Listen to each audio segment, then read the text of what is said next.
This episode of the podcast is brought to you by From Within Records. Late summer 2022, the final installment in the trilogy, From Within Records, Once in Unity Comp, Not One Truth, Hellbound, and Never Again, C4, Chemical Fix, Search for Purpose, Stiff Meds, Fool's Game, Contention, Buried Alive, Live It Down, Gridiron, Adrian, Broken Vow, Nothing But Enemies, Submit, Killing Me, and Wreckage. Stay tuned. That comp is going to be fucking awesome. And still, 12-inch EP coming summer 2022 by Envision. If you're not following From Within Records on social media, please boot up your Twitter, your Instagram, click that follow button and stay up to date on all the current news. And like I always say, please support From Within Records because they support us. If you're looking for high quality merch, please go hit up our friends over at Good Fortune Printing out of Wilkes-Barre, Pennsylvania.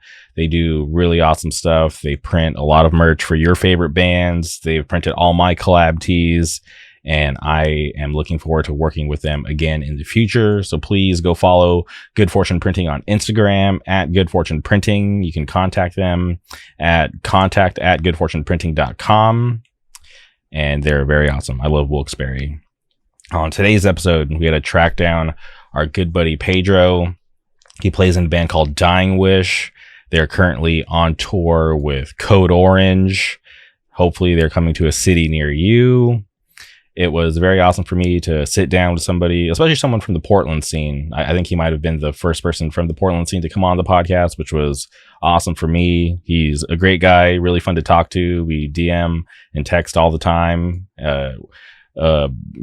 Big part of the podcast, we spent a lot of time talking about MMA, which I know a lot of you out there are fans of. We spent a lot of time talking about the band. It was just overall a great podcast. I had a great time talking to Pedro. I'm happy to see his band out there doing some awesome stuff, breaking down barriers and just getting out there touring with bigger bands. They're about to do that crazy tour with Limp Bizkit, which is wild. So hopefully all of you out there support them and hit up some of those bigger shows. But please strap in, enjoy this conversation. Without further ado, welcome Pedro to the show. All right, and we're live. Welcome to the podcast. Pedro, how's it going? What's up, man? How you doing? Doing good. Happy to have you on the podcast. I feel like I'm always DMing you about like the most random stuff, so I'm happy to finally have you on the podcast. Yeah, man. Yeah, I'm hyped. This is like my first one. Oh, really? Okay. Well, yeah. I'm happy that you decided to come on the best podcast in the world. Yeah. Thank you. I appreciate it. You're gonna get like 1 million streams and everything. It's gonna be sick.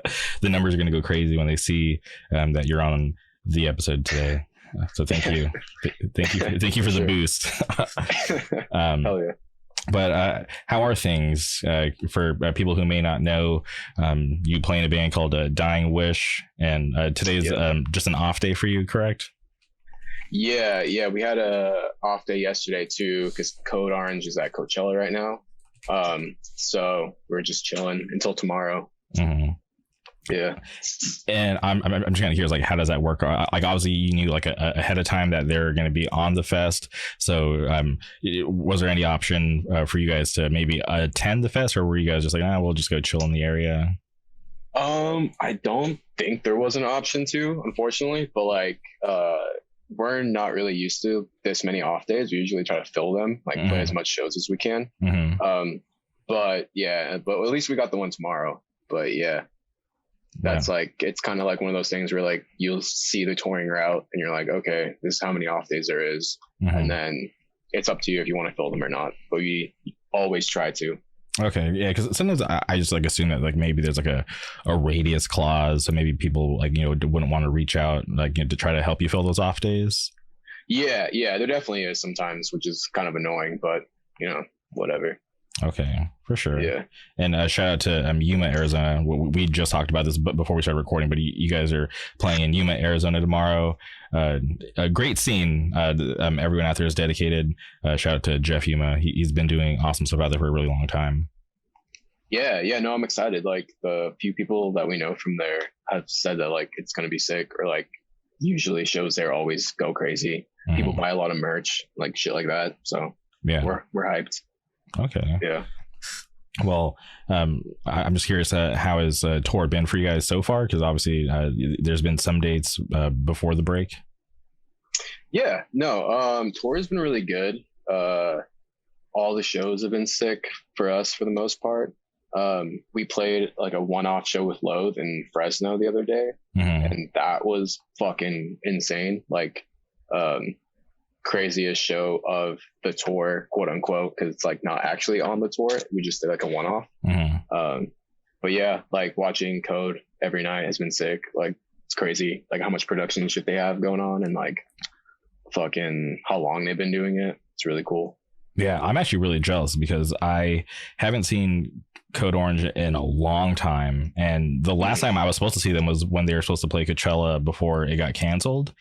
And Oh yeah. yeah, and that was something that I was like really looking forward to. But then I watched their live streams, so I saw like the production back then, which I thought was like super awesome, and I was kind of bummed because thinking about what that would have been like at the festival would have been super sick. But since then they haven't really been out here for something that I've been able to attend. Like I really wanted to go to Coachella this year, but I just had just like some like scheduling stuff like that I couldn't pass up.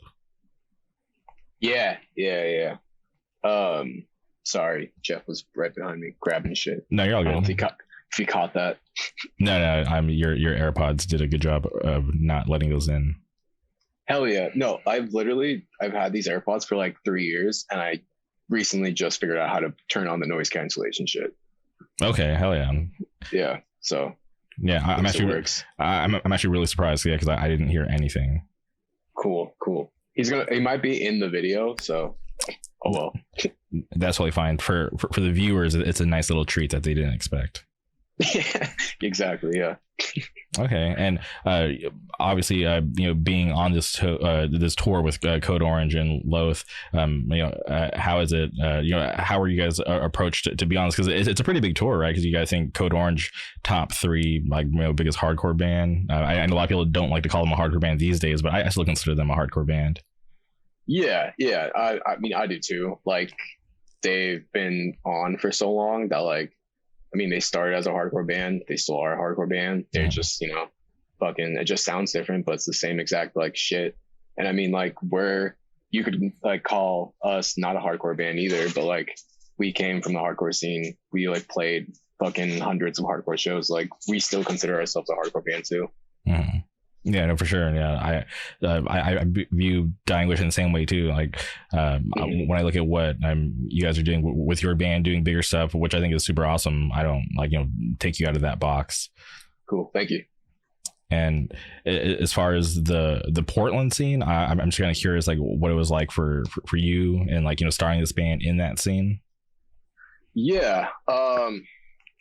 Damn. Okay. So we started in a different name, mm-hmm. and I'm not going to say the name, but those who know will probably know what band I'm talking about. So we started as that. We put out a demo, and like, I mean, at least personally for me, like, we didn't really know what the fuck we want to sound like. We just knew that we wanted to like, start a hardcore band. And then like, at the time it was like, I feel like it was mostly like punk, crust punk bands, like playing and shit like that. And like, I don't know, like you'll get your Youth Crew shit in there, and then you'll get like your heavier, like, I don't know, like doomy hardcore bullshit.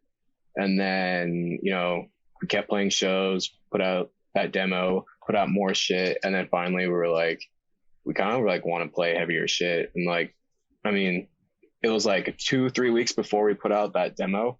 And like, I had bought a guitar and I was like, I need to learn how to use this shit. And fucking fast forward to that now, it's like complete night and day. And I think for us also, it was really good timing because there wasn't really a band that sounded like us, kind of like we were like definitely were more influenced by like the metalcore side of hardcore, like 18 Visions, fucking Archangel, like 8000 shit, like Euro shit. And then like, it just so happens that our singer's a girl.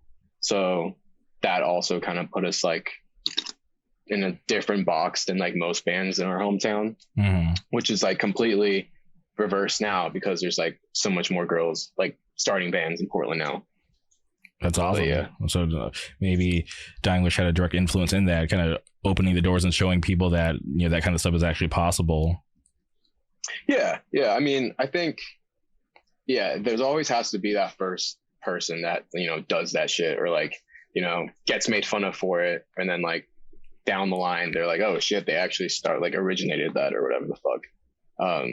But yeah, it's really cool to see though. Cause like now, like, I don't know, there's like a new crop of hardcore kids in Portland and it's like the most diverse you can think of, like different people like left and right, and it's sick.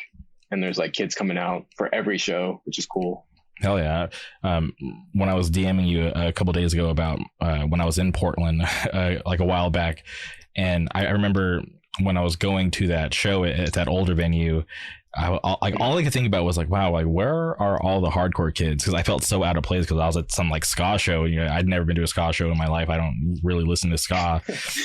And yeah. I remember just walking through the venue. I saw this one kid. I didn't even talk to him, but I saw this one kid in a Harm's Way hoodie, and I was like, okay. I was like, I don't feel so out of place anymore just because I saw that one dude in like a random hoodie.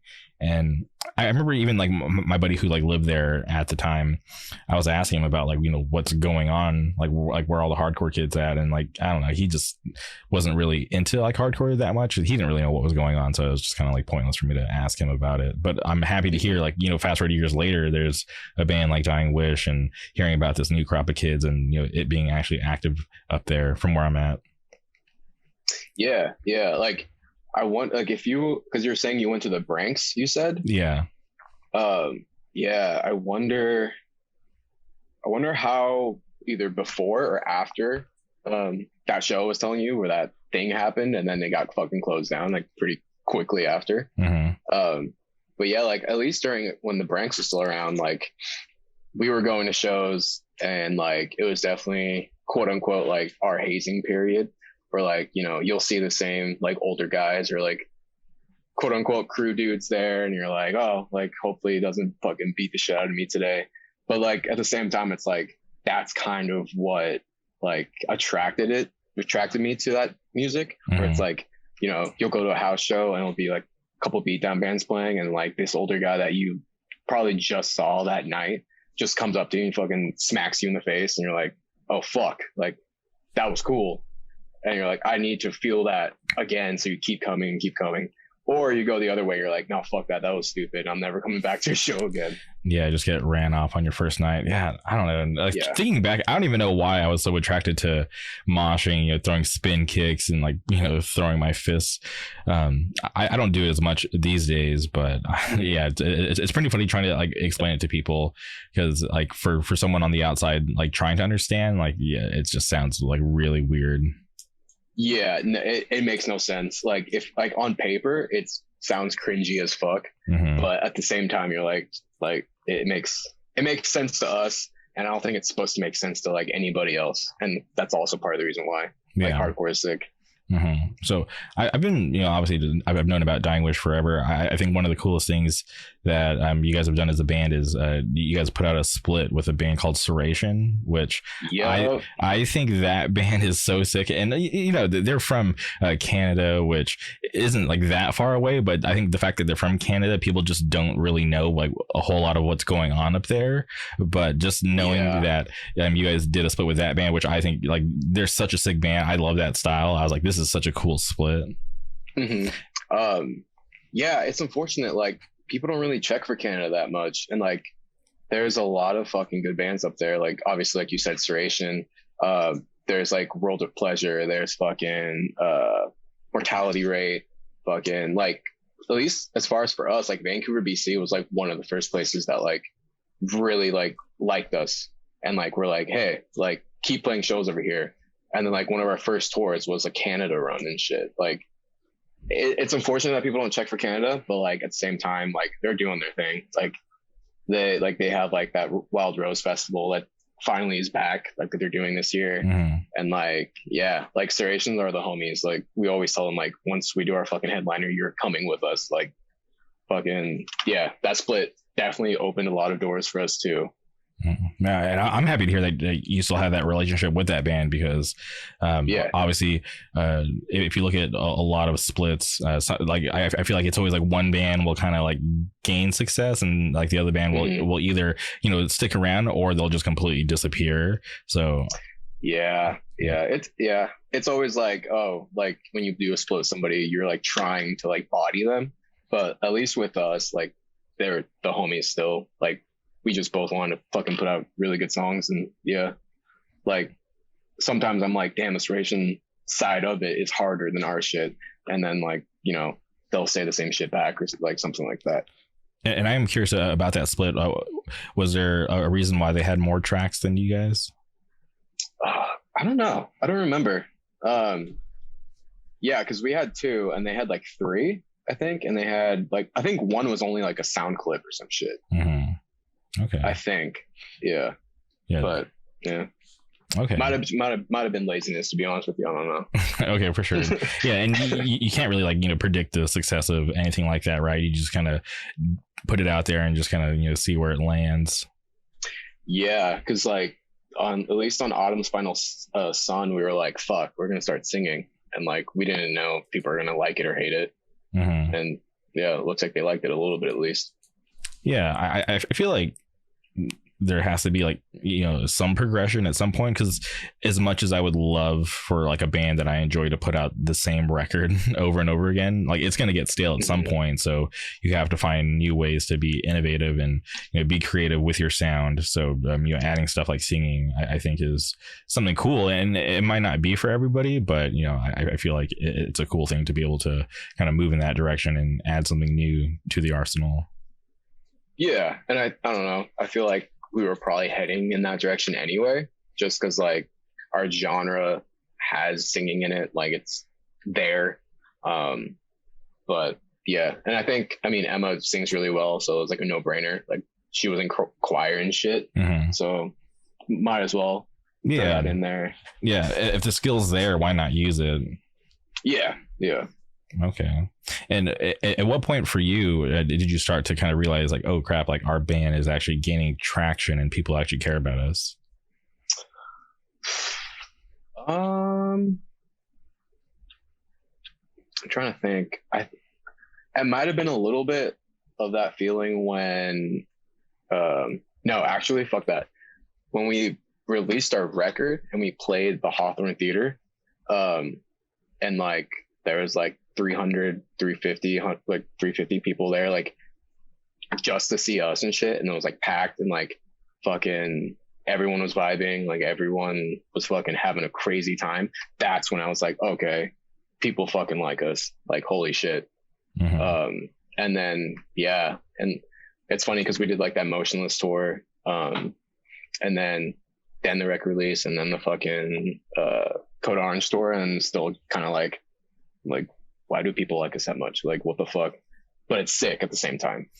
And when you were on that Motionless tour, do you feel like the crowds there were like, in tune with who Dying Wish was, or were you like just kind of gaining new fans as like you were playing the dates on that tour? I think it was mostly gaining new fans, like trying to win people over. Like not for nothing, like the first like Motionless EP, they were just basically doing what Bleeding Through was doing. Like, it's so sick. Yeah.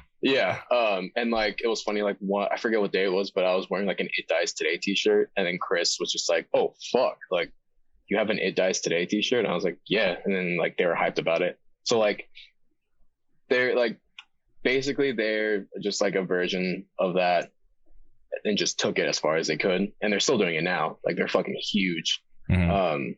But to answer your question, yeah, it was mostly just like trying to win people over. And like, it's not like we sounded crazy different from them, but we definitely sounded like an earlier version of when they were a band. So that was cool. And for people who may not be familiar with Motionless, was it the bass player? Doesn't he normally dress up for tour? All of them do, actually. Okay, because I remember last time I saw them, it was this like years ago. It was like House of Blues at Anaheim, and if I remember correctly, the bass, I'm pretty sure it was the bass player. He was dressed up as the Texas Chainsaw Massacre, Leatherface. Oh, okay, yeah. I think I think they might have had a different basis when we toured with them, but I know who you're talking about. Yeah. Okay. Yeah, like every night he would be like a different character. Yeah, which is just insane because you gotta think it's exhausting enough to play a show, but to put on all that makeup and like these are like not like cheap costumes. It was like look pretty good. Yeah, no, they were like doing like full on like makeup and like crazy like outfits and shit and like looking like some shit out of what's that one movie? Fuck. It's the one with like they're in like a dystopian era type of shit. What, Mad Max? Mad Max. Yeah, Okay. yeah. It's like that type of stuff. And I'm just like, that's fucking cool. Like to see and shit. Is that something you would ever want to do? If get to that point where like you guys are dressing up every night and having like a cool theme for tour? Well, I mean, personally for me, like I feel like I'm like the least, or at least like me and maybe the drummer are the least like dressed up when we play. Like I just like put on a black t-shirt and Dickies and call it a day. And like, the rest of the band's like, fit it out. But I mean, I wouldn't be opposed to it, but we'll see. We'll see what happens. Okay. I guess only time will tell. And you mentioned It Dies Today. I have to, pay respects to that band because they're so sick. I feel like they put out probably one of the heaviest EPs ever, like that Forever Scorned EP. Oh, dude. Yeah. Insane. Like I listened to that and I just think, man, like because I only got to see them live once, and that was like after like the EP, like 'cause it was already when they were like signed to, was it like Victory or whatever they were on. I think it was, yeah. So like they didn't really play much off that EP, but like I just wish I could hear that EP live. That shit's so sick. Yeah, like there's that video, them playing Hellfest, and I forget what song it was, but like they stopped the breakdown like towards the end, and they're just like. They're like saying like, oh shit, like open this fucking pit up, and then they play the fucking breakdown, and like everyone's moshing, like everyone looks like a fucking ninja fighting the air. It's crazy. Yeah, I'll have to link you it. Oh yeah, definitely send that to me because I'm curious because I really do enjoy that band and think that they're super sick, and I'm not too sure like how people are like into them these days. So like hearing you mention them, I get pretty hyped. Yeah, it definitely fell off after the first album, and they started to get weird. But I feel like, I don't know, at least back then, it seems like that's what happened to every band. Like at least like good metalcore bands just start doing some weird, wacky shit after the second album. Yeah, and I'm just like, is that like the music they really want to play, or is it like the label putting pressure on them? So I'm always curious about stuff like that. Yeah, exactly. Yeah. And then we'll never know. There was this metalcore band. I don't remember which city they're from, but they're from Arizona. It was like early 2000s. This band called Life in Pictures. I'm not sure if you're familiar.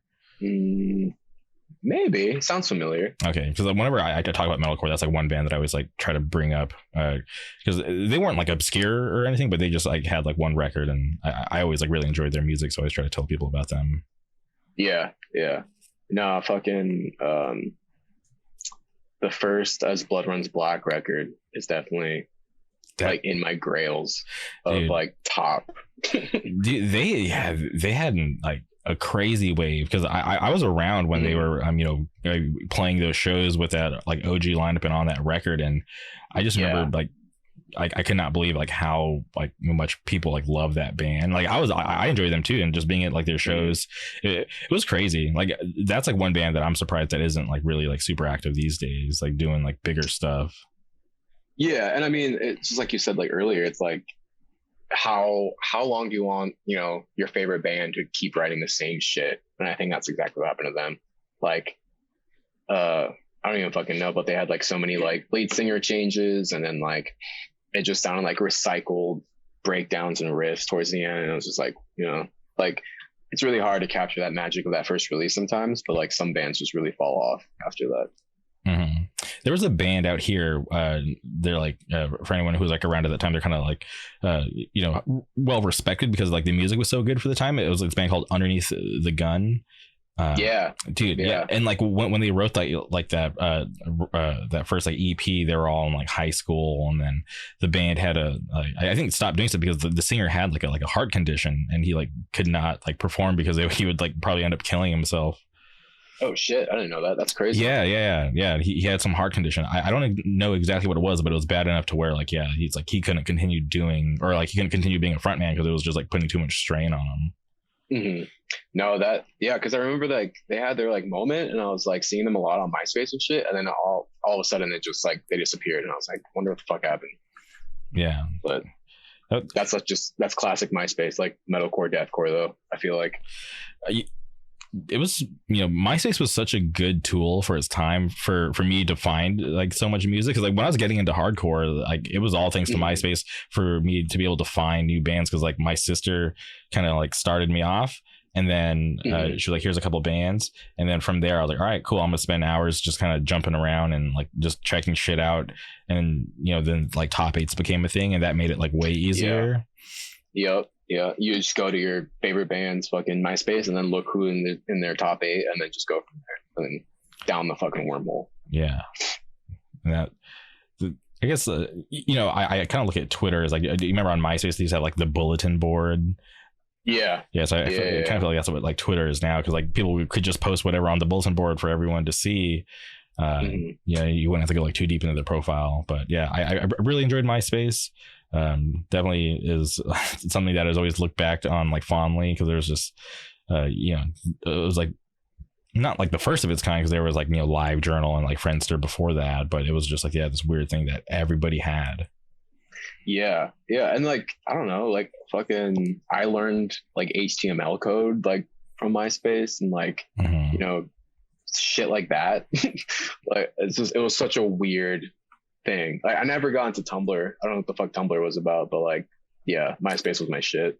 Yeah, I had, what's funny is that I had a Tumblr, and then it just became like so fucking weird, and I was like, I don't even know why I'm on this thing. I still have a Tumblr, but it's like it's like private, because I don't want anybody to see all my weird posts from back in the day. But I went from Tumblr. I was like, okay, I need to be more legit, so let me like get an actual website. So I went from Tumblr to now my like actual website that's like still up, which is like way more professional than me like reblogging like random bullshit that doesn't even matter. Yeah, like I just remember like when like like all those like pop punk bands like the Wonder Years and like Transit and like shit like that, like someone, I forget what it was, but it was like they called it like Tumblr pop punk. So like all of like their lyrics would be plastered on some like on some fucking like some weird ass lyrics about the sea, and then it's like a picture of a wave, and then it's like the fucking like bird from the Wonder Years at the bottom, like shit like that. Like that's what I thought it was, and I was like, that's fucking stupid. I don't want to go on there. Yeah, it was like this weird thing. Yeah, that you summed it up pretty well. That's basically what a lot of it was people like posting like motivational stuff. There was like legit blogging, like some bands that I followed like would post tour dates and stuff, but it just never really caught on like MySpace did, or how Facebook and Twitter and all that stuff kind of took off. Yeah. And it's like Tumblr's still a thing, right? Yeah. Tumblr's still around. I'll go log into mine. What's weird is like I'll log into mine, and I still have friends on there that are still using it actively to this day. I'm just like, okay, weird. Yeah. I don't want to be too judgy about it, but I'm just like, why the fuck are you still posting on this website? Who's reading this? That consistently. Yeah, I think it's okay to shame your friends sometimes. It's like, why the fuck are you doing that weird shit? But whatever. Yeah, for sure. Okay. So Dying Wishes, I feel like on this like crazy trajectory, right? Because obviously you're on the Code Orange tour right now, which is awesome. And then there was that Limp Bizkit tour that was announced. Yeah, that one. And that took the whole like hardcore community by storm, because bands like Dying Wish and Scowl are on it. But I'm just curious if you can talk about it.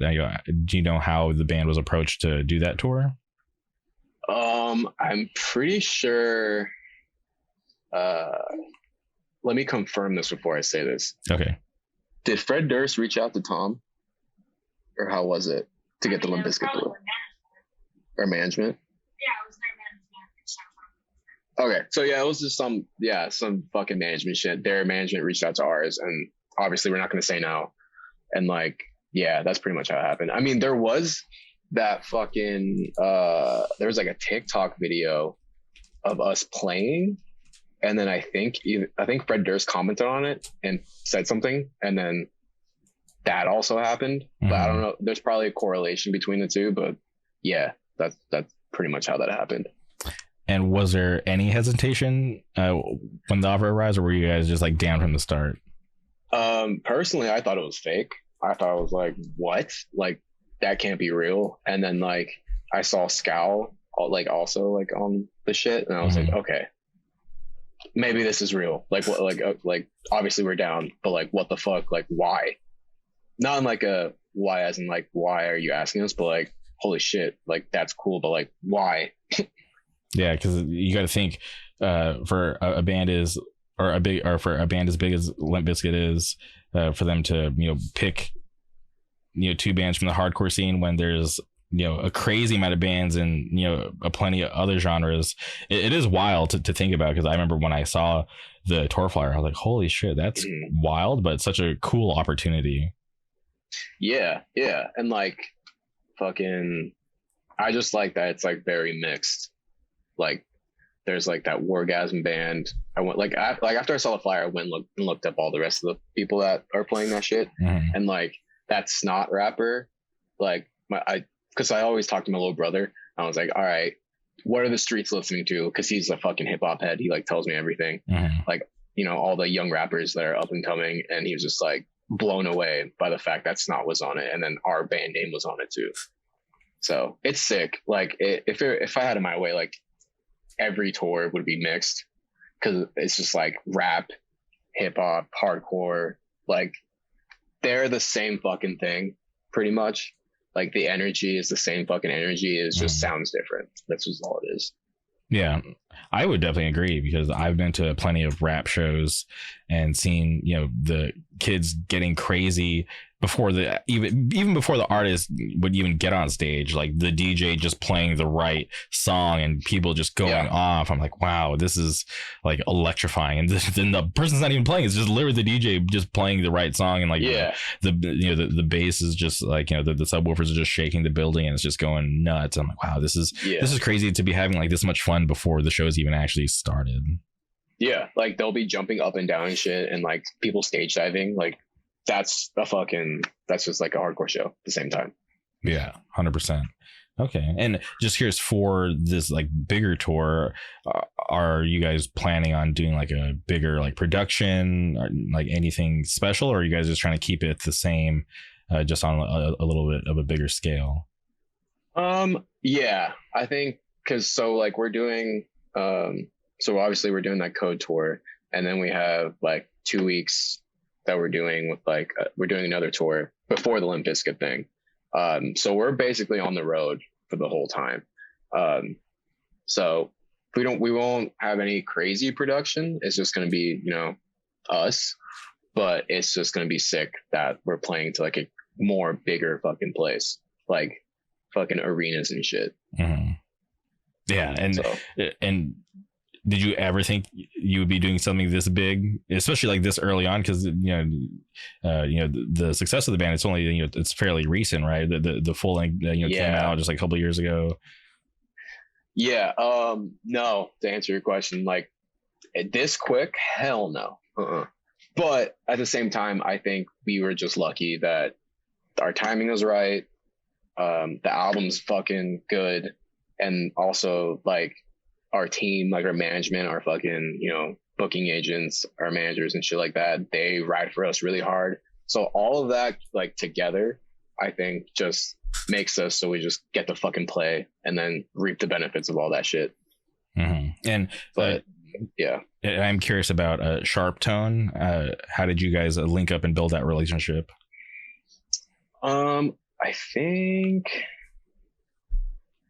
believe they reached out when trying to think exactly the timeline, because he knows this, but like we were like, Sharp Tone, like that's weird. Like we looked at their roster, we're like, all these bands are like not really bands we vibe with, but at the same time we were like, it's just like the way they were like approaching us and like contracts and shit like that, like all that stupid shit. It seemed like they were just gonna ride for us for the whole time and like really like put us out, and try to make us as successful as possible. And we also like the fact that like we kind of are the only band that sound like we do on their roster. So it like, keeps us over here, and like you don't have a label that just keeps cranking out the same exact band every fucking time, which is cool. I think that's kind of what won us over in the end. So. And was there ever any thought, because people from like the hardcore scene, they see a band gaining success, you would imagine that they would probably go to like a more traditional like hardcore label to start off with, but for you guys to go straight to Sharp Tone, which was definitely a good move, was there ever any thought to maybe want to go to those like traditional labels beforehand? I think there definitely was a little bit, just because like we, like you said, like we definitely still consider ourselves a hardcore band. So we're like, like this is not necessarily a hardcore label at all. So it'd be kind of weird, but I think in the end it was the right decision. Cause it's like, at least for me, I've always been the type of person where it's like, it's better to, stick out, do your own thing, like not do the same exact shit that everyone else is doing. And I think, it really paid off in the end for us, signing with Sharp Tone. Yeah, 100%. Because I feel like in terms of the music, you guys had like, by that point, like already like solidified your sound. So you had that down. So I felt like you guys could have landed anywhere, but for you guys to choose and to go to this label that probably wasn't on, if you asked any normal hardcore kid, like where do you think Diane Wish should go, like that, it probably would have nobody would have said Sharp Tone, right? But for you guys to get that opportunity and to take it and to take that risk, right? Because you didn't know how it was going to pan out in the very beginning. I think it's awesome that you guys were able to kind of put yourselves out there and make that bold move, and it pay off. Yeah. And I think a lot of it had to do with like, whatever happens. Like we believe in ourselves. We will grind it out. We will like, try to play as much shows as possible. We believe in our music. So it's like, it's one of those things where like wherever we landed, I think we would have done well anyway. But yeah, just like, we just really like the way that they approached us and like the way things panned out, and like, they're such a fucking great team to have. And I think a lot of our success is because of that. Okay. And you mentioned how busy the band's going to be with these upcoming tours. Do you prefer it that way, or do you ever get homesick, or like, how is it like for you mentally? Because I know that can definitely, be a thing. Yeah. No, fucking, yeah, we're going to not be home very much. And I know at least a lot of us kind of like knew that's what we wanted. Like, we're working our asses off to like not be home, to like, and then when we are home, we're going to be comfortable. Like, we're not going to be like, coming home with negative bank accounts and shit like that. But mentally it is sometimes like an uphill battle. At least for me, like I'm always, either I'm working out, doing some form of like, mental check to make sure I'm good. But then you're also just going to have days where you feel like shit, you didn't get enough sleep. Everyone's fucking annoying you and bothering you, or like, you have homies in cities that you're hitting, but like you don't feel fucking like social, so you like try to hide and shit, and it's like all of that, definitely can fuck up your mental. And like touring life in general, I feel like it's not for everyone. Like it definitely takes a special person to like, live that lifestyle. But yeah, I mean, that's why I always encourage people like, like if you got time, like, try not to be as much as on your phone, like go do something physical, go read something, anything to like keep your mind good, because like it can really get fucked up while you're on the road. For sure. Yeah. I always tell the story. I've only been on tour once in my life. I was only for like a week, and it was fun. But there was definitely times where I was like, I hate the people that I'm with. Yeah, no. And it's not even that you hate them. It's just like, you're just in a fucking mood, and like, or like, you'll touring life, like for food wise in general is also fucked up, because you're just eating like fast food, shit you find at the gas station. And like, you know, eating shitty is going to make you feel shitty. And then on top of that, you feel shitty because your brain, it's just like fucking, you want to fight everyone. Okay. And sorry, you mentioned food. I have to ask you about bakers. Is that still maybe a thing? Maybe. We'll see. I think tonight might be Indian food. Maybe. Well, we don't know. We might do a movie. We might do something else. I don't know. But I definitely want to try that place out because I looked at the menu and was like looking at the Google images and shit. And I was like, holy fuck. It looks crazy. Yeah, it's kind of funny how it's like an inland empire thing, because that's like, you know, the area that you're in, it's considered the inland empire. So like that chain of restaurants is only like in like a select number of cities. So like when people like for me, like, you know, having a lot of friends out there, like, you know, when I was younger, getting into the hardcore scene, that was always like a thing. Like, okay, we're gonna go to the show, we're gonna get bakers before we go home, because where we lived, I mean, it wasn't a thing. So it was always like a special treat to be able to stop and get food from there. Yeah. I'll definitely, either if we don't do it tonight, I'm sure we're gonna be back soon, and I'll definitely do that because like last night we fucked up the Denny's up pretty good.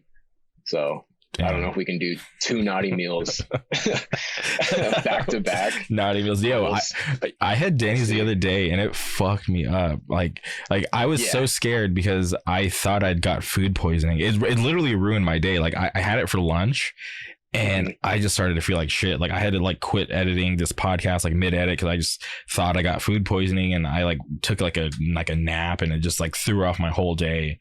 So I'm gonna take a break from Denny's for a while after that one.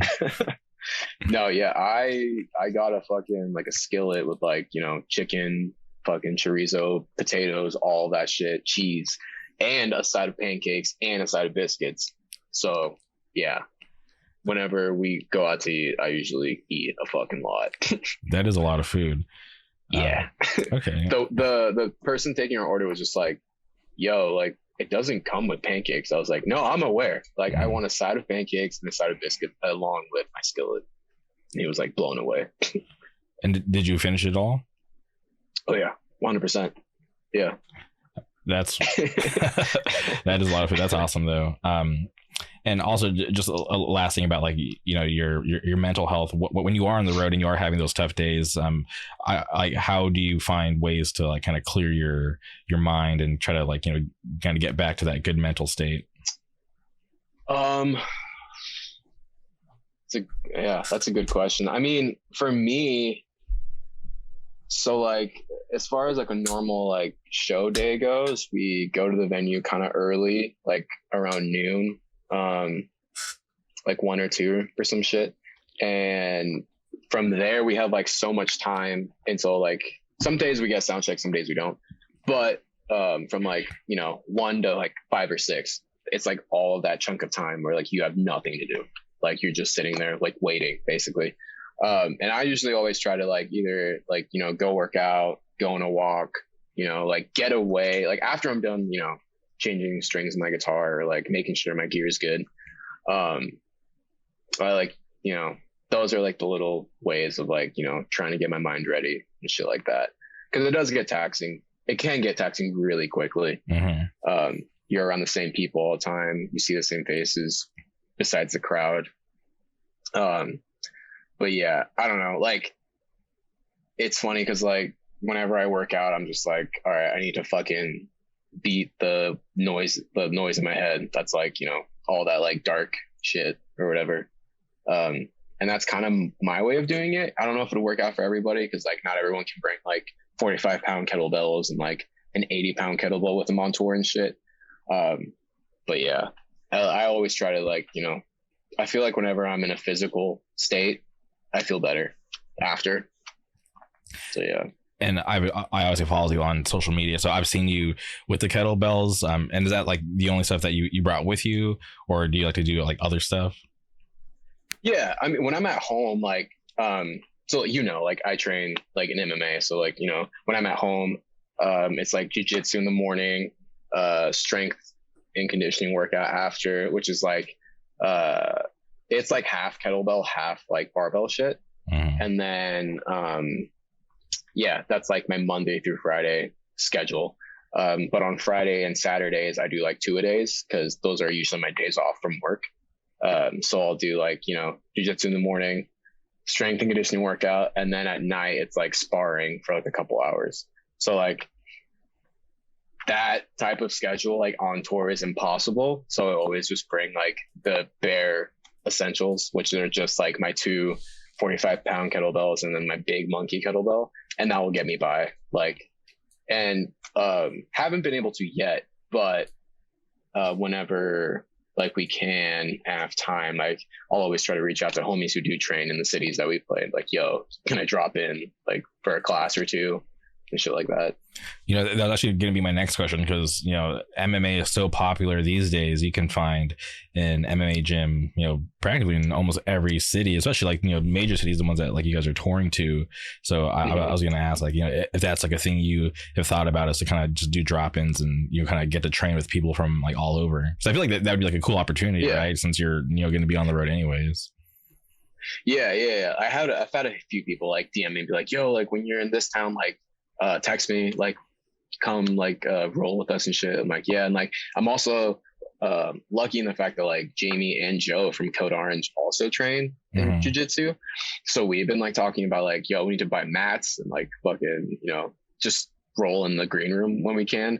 It's just our schedules haven't lined up yet, but like I'm sure it's gonna happen soon. But yeah, hopefully, like it's been like 2 weeks since I've fucking touched the mat, and I'm like, hurting, but the kettlebells will get me by for now. For sure. And have you ever forgot your kettlebells in like any of the places that you played? Ever forgotten them? Yeah, like left them behind. No, no. And like, yeah, it's just funny. Like I was saying, like there would be that chunk of time where there's nothing to do, so I'll just be like near the trailer just working out and shit. And I always remember to put the kettlebells back in the trailer before I shut it. Cause yeah, like I can't imagine like fucking leaving a city and forgetting shit. And you're just like, oh fuck. Cause those motherfuckers are like, expensive as shit. Mm-hmm. And have you, convinced any of your bandmates to join you in with those kettlebell workouts? Nah, well, like Emma, she works out. She's definitely on the same vibe. And then like Sam also works out as well. Probably like not as much as like I do, but like, yeah. And then the rest of the band is just like, chilling. If we had it our way, we'd probably bring like a full on like gym that had like everything, but the gym that we have is just my shit. So it's like, can't really do so much. Yeah. It's enough to get you through for now. Yeah. And have you been keeping up with MMA? Because obviously there was like that big pay-per-view in Jacksonville. Yeah, I was actually watching the prelims to tonight before I got on here. Mm-hmm. That Vicente Luque and Bilal Muhammad fight. Man, that's tonight. I hate Vicente Luque. You do? Yeah, just because I used to argue with my friends that Michael Chiesa was the dark horse of the division and that he was going to be the one to beat everybody, and then he runs into Luque and gets tapped out. I was like, God. Yeah. I wonder how it's going to go tonight. Because fucking Muhammad got knocked out that first fight, so we'll see. Yeah, but he probably want to fight him like he fought Wonderboy Thompson, just try to just wrestle him. Yeah, he fights kind of boring, unfortunately, but like if it gets you the win, like whatever. That's you. But like even like that, like the fact that like you train in jiu-jitsu and you're training like wrestling, like when you see like in a fight, you can like what's the word, fucking enjoy it more because you know what's going on. Mm-hmm. As far as like a casual, like, oh, why aren't they like knocking each other out, or like why aren't they like punching each other? And it's like, well, yeah, like that part's cool, but like this motherfucker has him like in a headlock and he's trying to get like the underhook in and shit like that, and like that makes it more entertaining, at least to me. But yeah, it blows my mind that people just think getting a knockout is so easy, and and I get how wrestling and jiu-jitsu could be boring from like an outsider's perspective, but like for me, like when I was getting into it, I was always curious about positions, and that's what kind of pushed me to actually have to learn why fighters were doing certain things and how they got, if they would be getting like a stalemate position, and finding out, that certain guys are like amazing jiu-jitsu players, and that's why certain people couldn't, advance or get out of certain positions. So for me, I think I just got like that weird, crazy MMA bug where I just wanted to learn everything. Yeah, that's kind of how I felt too in the beginning, because I started doing Muay Thai for like the first couple of years, and after a while, like my training buddies kind of were like, wanting to move into MMA more. Mm-hmm. So like they like, were like trying to do like jujitsu and fucking wrestling, and I was just like, no, I'll stick to this. Like I'm gonna try to perfect my leg kick for now, and then fucking and then I was supposed to do a fight. Like a smoker event and shit like that. And then just it just didn't line up correctly with like what we were doing. So I was like, you know what, maybe I'll actually start doing like jujitsu. And then we got home from the last tour, and then I just like found a new gym that taught jujitsu and like wrestling and like all the MMA shit. And then from then on, I was just like, holy fuck, like grappling with somebody and like rolling with somebody is such a different beast than like, just striking and like, trying to like deflect kicks and, read their fucking like feints and shit.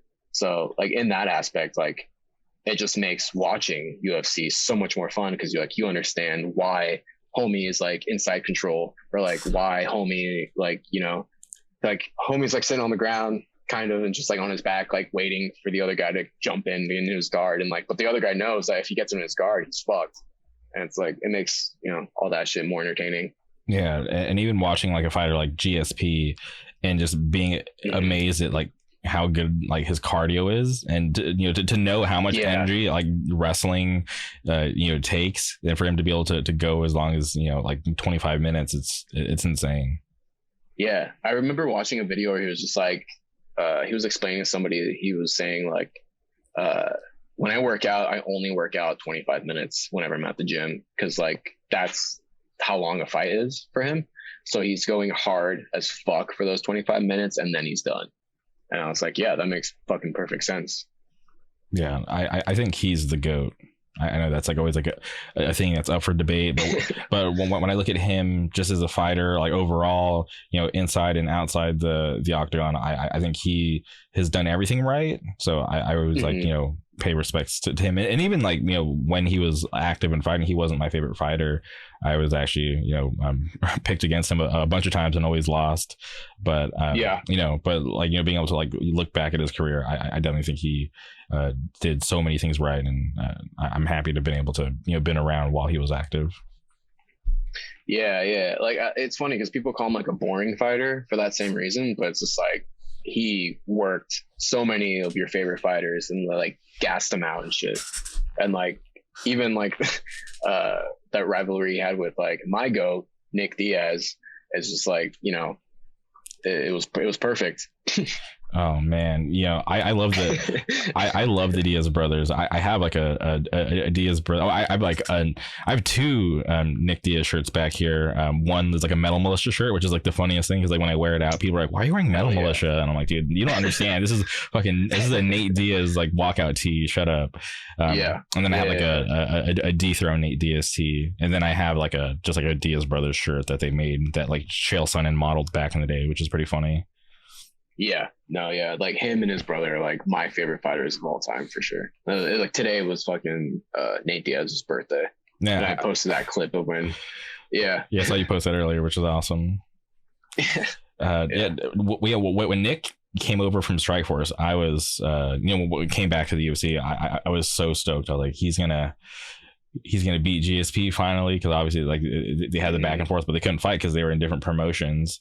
And then when Nick came over and beat him, or not beat him, but when he obviously beat a couple people to get to GSP, I was like, all right, it's on. But then man, I just don't think he was as aggressive as he should have been. And GSP did GSP.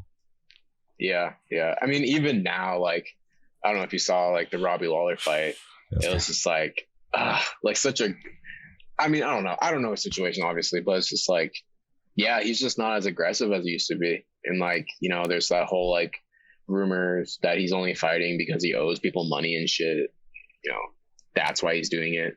But then like, I don't know if you saw, but like, his trainer posted something that was kind of insinuating that he's like going to fight again or some shit. Yeah, Caesar Gracie posted that on his Instagram. Yeah, which I don't know. Yeah, I yeah, because I loved him, right? Because he had so many awesome fights. Like I still watch that fight against Paul Daly. That was like one of the most like intense fights, right? Yeah. And then I don't know. And then you know his performance against Anderson Silva was kind of fun, but then it's just like I just want like vintage Nick Diaz. Yeah. And then and even with Nate, like Nate was so good, and then I don't know why or how Masvidal made him look so bad, which like bummed me out. Yeah. I think, I don't know. I would have loved to see that fight keep going, but obviously they stopped it early. Yeah. But yeah, I mean, even with that, like the fight he had with Leon Edwards, like he kind of like woke up during the 4th and 5th round. Like he was getting pieced up, obviously, and then like the 5th round, he fucking smacks him and like wobbles him and shit. Yeah, it's like, so I don't know. Like I'm like, yeah, I was wondering why couldn't you have fought like that in rounds 1, 2, and 3? You could have beat him if like, you know, he was like way more aggressive. But I don't know. But yeah, they'll definitely always hold a special place in my heart because they just have like this, you know, awesome style and, you know, never really put on any fronts. And I remember when he beat Conor McGregor, and that shit was so lit. Yeah. Fucking my jiu-jitsu coach, like I forget, he was saying that like some like article or some like MMA thing was going around that like they were saying that like, you know, because of the Brian Ortega fight, that jiu-jitsu doesn't really hold a place in MMA. And my coach was kind of like, you know, in a mood about it. And like that morning that we were training, he like took us all aside and like he showed us the Conor McGregor versus Nate Diaz fight. So we're like, you know, he pieced him up, took his back, and then put him in a fucking choke. And it's like, you tell me like jiu-jitsu doesn't belong in fucking MMA, like look at that. And it's like, yeah, like you're absolutely right. Yeah, no, it was super sick. Yeah, that is a weird article because I think jiu-jitsu is what kind of kicked off, you know, the popularity of MMA. If it wasn't for the Gracies, you know, the UFC wouldn't have been successful, and you know, who knows where this whole thing would be today.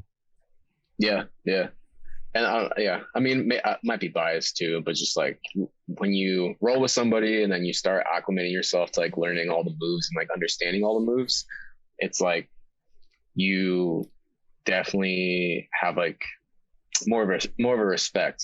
You definitely have more respect, more of like you're falling more in love with it almost, because you're just like, damn, like, you know, there's this whole other beast over here to MMA and shit like that. Yeah, because I remember when I rolled with my coach for the first time when I used to train, and he was a black belt. Shout out Coach Mike. I remember he got on top of me, and it just felt like the whole world was on top of me because he like was able to like, you know, control his weight so well that like I could not get up for the life of me. He could have killed me right then and there if he wanted to. It was such a crazy thing. I was like, how the hell is this guy doing that?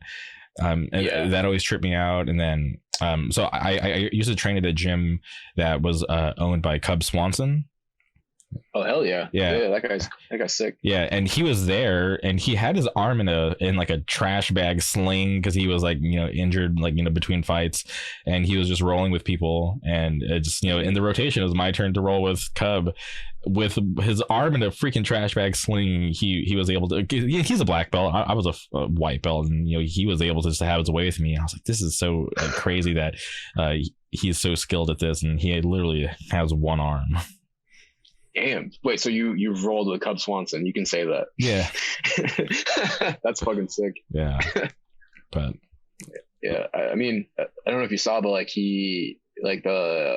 I think it was either Uriah Faber or either he did a call out or Uriah Faber did a call out, and they like want to fight or some shit like that. They're trying to get that set up. Yeah. Which would be really sick. That would be sick. I obviously like I'm a big fan of both, but I would have to root for Cub just because he's from where like I grew up. So. Oh, got you. Yeah.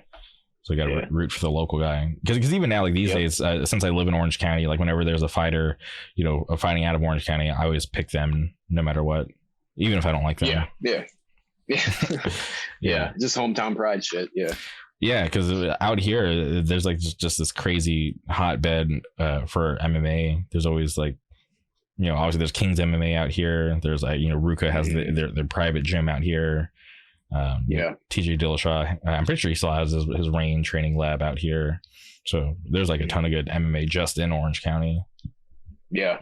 In Portland, it's like few and far between, but I'm glad that I found the spot I'm at, because like it's like American Top Team, just like the Portland one. And there's like, fighters that do like LFA and fucking PFL, and like there's a few UFC guys there who are up and coming. So it's like sick being around like, like real dudes who like fight for like, are on TV and shit. And it's like, I feel like there's like some weird like thing about like, oh, like, MMA fighters are all like assholes, or like, they're all like big egotistical, people. And it's like the complete opposite. Like the few people that I've like been able to spar with who are like in the UFC and like LFA and shit are like the nicest fucking people ever. And they're stoked when you're like a new guy who's just like, getting in, and like, they can see that you want to learn and like you're just down and shit. Like they get stoked about it. Yeah, I definitely do think that that's like a big misconception when it comes to MMA gyms or jiu-jitsu gyms, that there are just like a bunch of like, mean like meatheads or whatever. But it's like, no, like that community is like super welcoming. Yeah. And I mean, I also thought that at the beginning. Like I didn't expect like people to like, make their way towards me, be like, hey man, you want to roll? Like you want to learn, or like you want to like figure out how to get out of this position, like shit like that. And it's just like, damn, yeah, sure, of course. Learning from like a high level dude, it's like, yeah. I remember it was the day after the Korean Zombie got that twister off. And I remember I went to class the next day, and I asked the teacher, I was like, yo, coach, I was like, can you teach us how to do a twister? And he started laughing. He was like, oh, that's actually really advanced for you guys, but I'll show you how, like, situations where you could pull it off, but like, yeah, you might not be there yet, but like, we'll just show it off, just because obviously it's like, it was like a big thing at the time, because it was like the first twister in like the UFC. So I definitely do miss like those kind of days, to be able to, be like, riding that high from being such a fan, from watching the event and wanting to go to class the next day to try to, see like what everybody else thought of it, and try to like, pick up on things that I watched on TV. Yeah. I feel like Bryce Mitchell's like the new twister guy. Definitely. Bryce Mitchell. Wow. Have you listened to his mixtape? I listened to a song, and I was like, I thought it was fake. Like I was like, what the fuck? Like, this is actually him. And then I like was watching more YouTube videos, like, holy hell, he like does rap. That's fucking crazy. He's a strange dude. I wish him the best.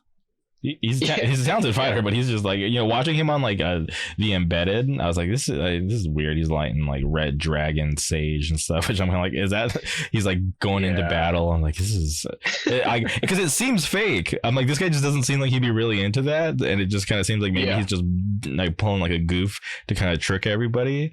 But then at the same time, man, it's like, okay, if that's him being serious, and okay, maybe this guy is just really into it, and maybe I'm just the one who's being like weird.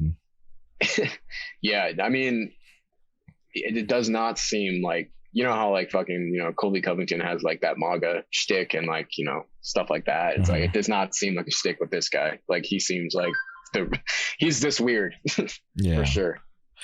And what do you think about Colby? Because there's like talks of him running from Khamzat now, because like Khamzat beat Gilbert Burns, and now Colby's talking about going to 185 because he says he sees like a clear path to the title up there.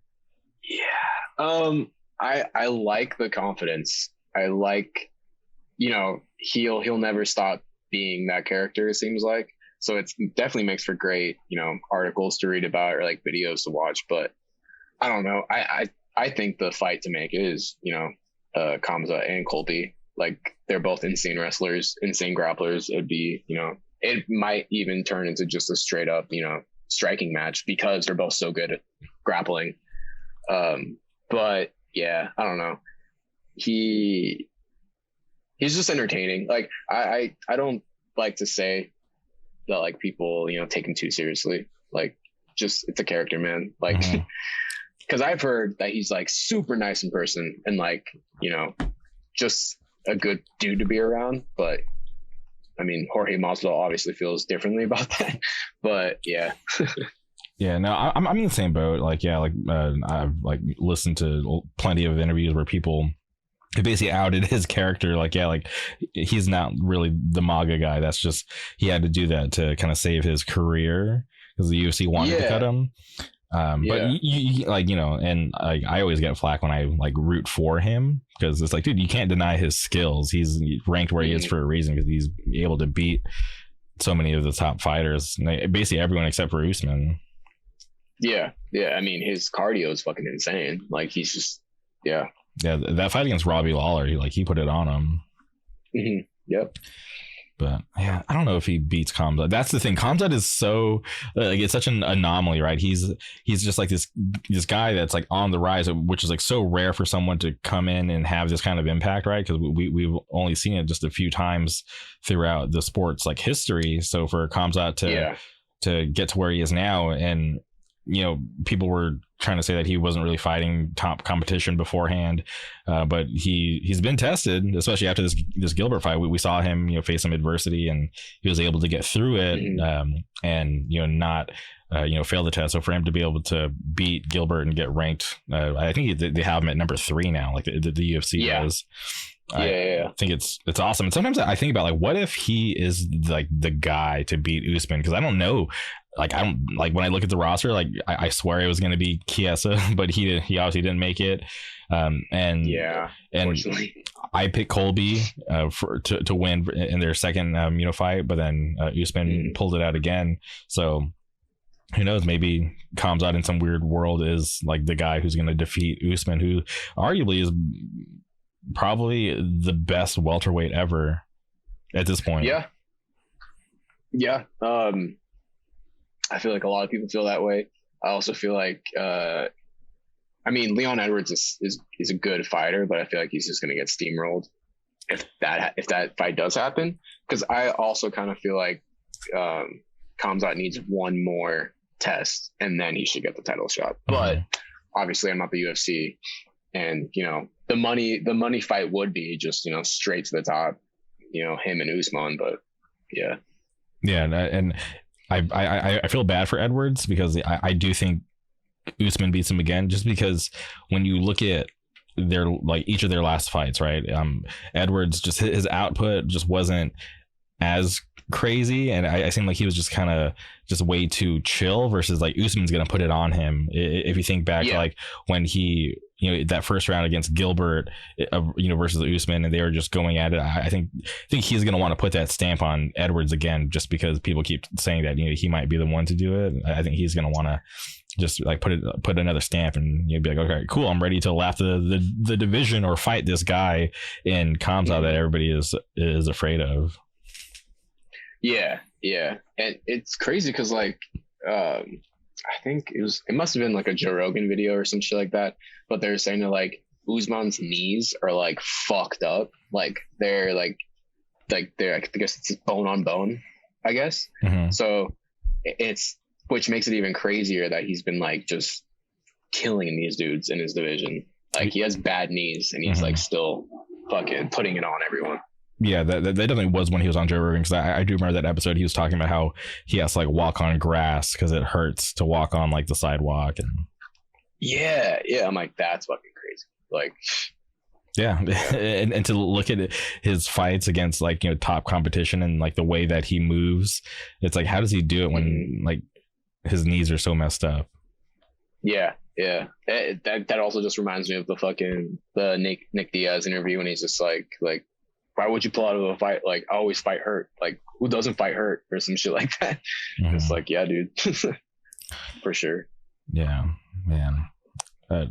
And did you watch the Korean Zombie, which I was so bummed about, because I didn't pick him to win. As much as I'm not the biggest Volkanovski fan, I picked Korean Zombie, but he just looked like trash. Like, Volkanovski made him look like light work out there. It was crazy. I didn't think it was gonna go like that. Yeah.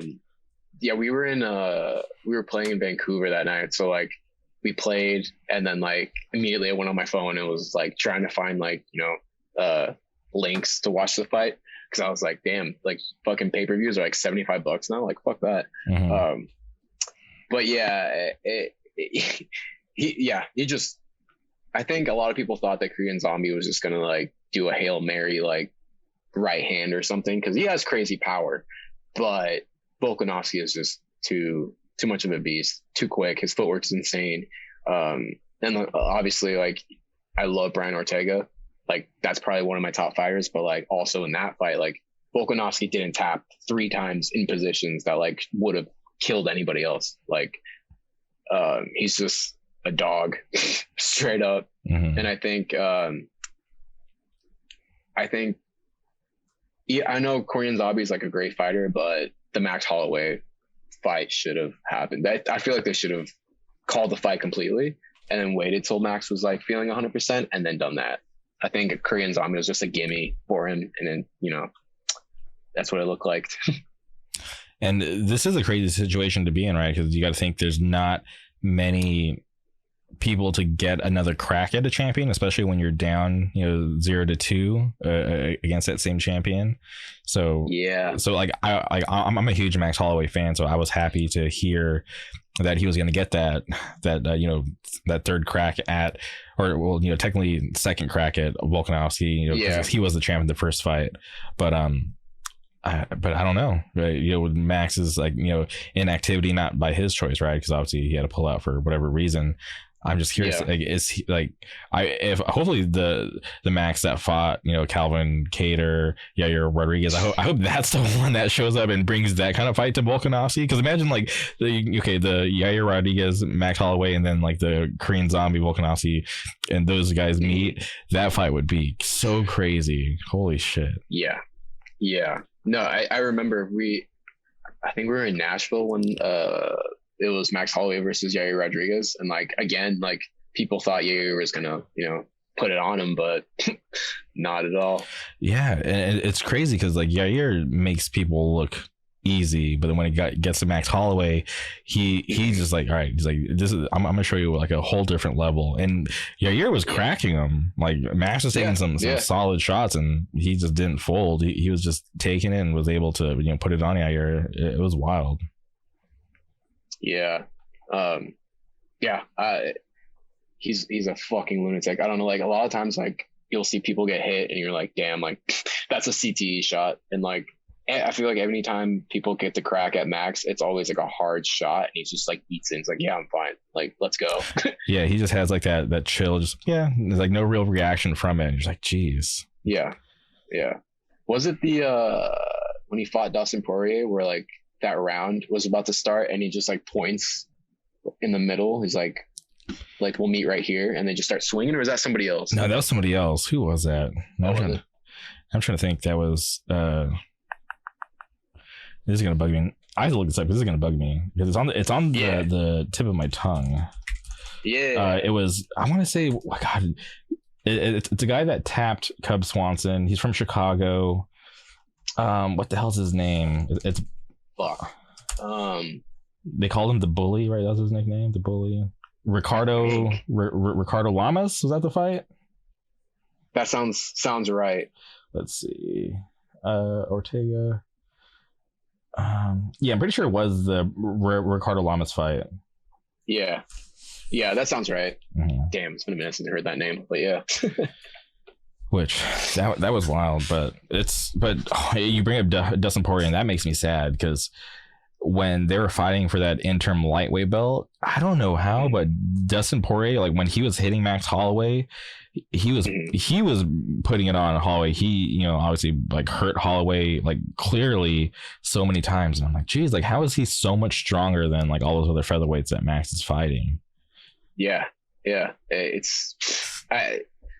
there's a few fighters who are just, it makes no sense. Like their body composition, brain composition, or whatever the fuck, just makes no sense.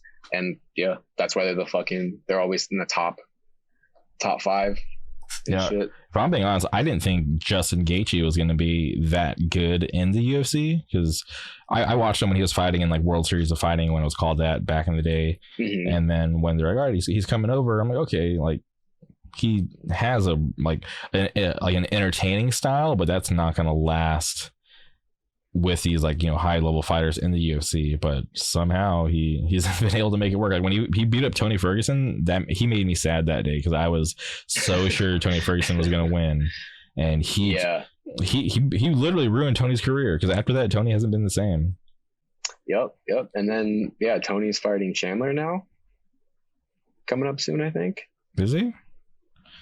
Or is that somebody else? No. Yeah, you're right. And I really like Chandler because I was a fan of him when he was in Bellator. I thought he was like a talented fighter, but it's just like it sucks because there was like that time, right, when it was like Khabib versus Ferguson, like who's gonna win? These are the two best lightweights, and now Ferguson's just, I don't want to say he's washed, but he's just like Beneil Dariush put it on him. Oh my god, it's just he's just a weird dude. I don't know, like. There's that video, I don't know if you saw on Twitter. He's just like he's working out, but he's like fighting. He's like doing like backflips on like, you know, those like MMA dummy things that are just like to pick up and shit. Yeah. And then someone quote tweeted and was just like, Tony Ferguson just shows up at the gym and does this and calls it a day. And like, I don't know. He's and like, I mean, there at that fight with Pettis where he like just came off surgery like 6 months ago and still decided to fight. Like he's just a crazy fucking guy. Yeah. But I met him once.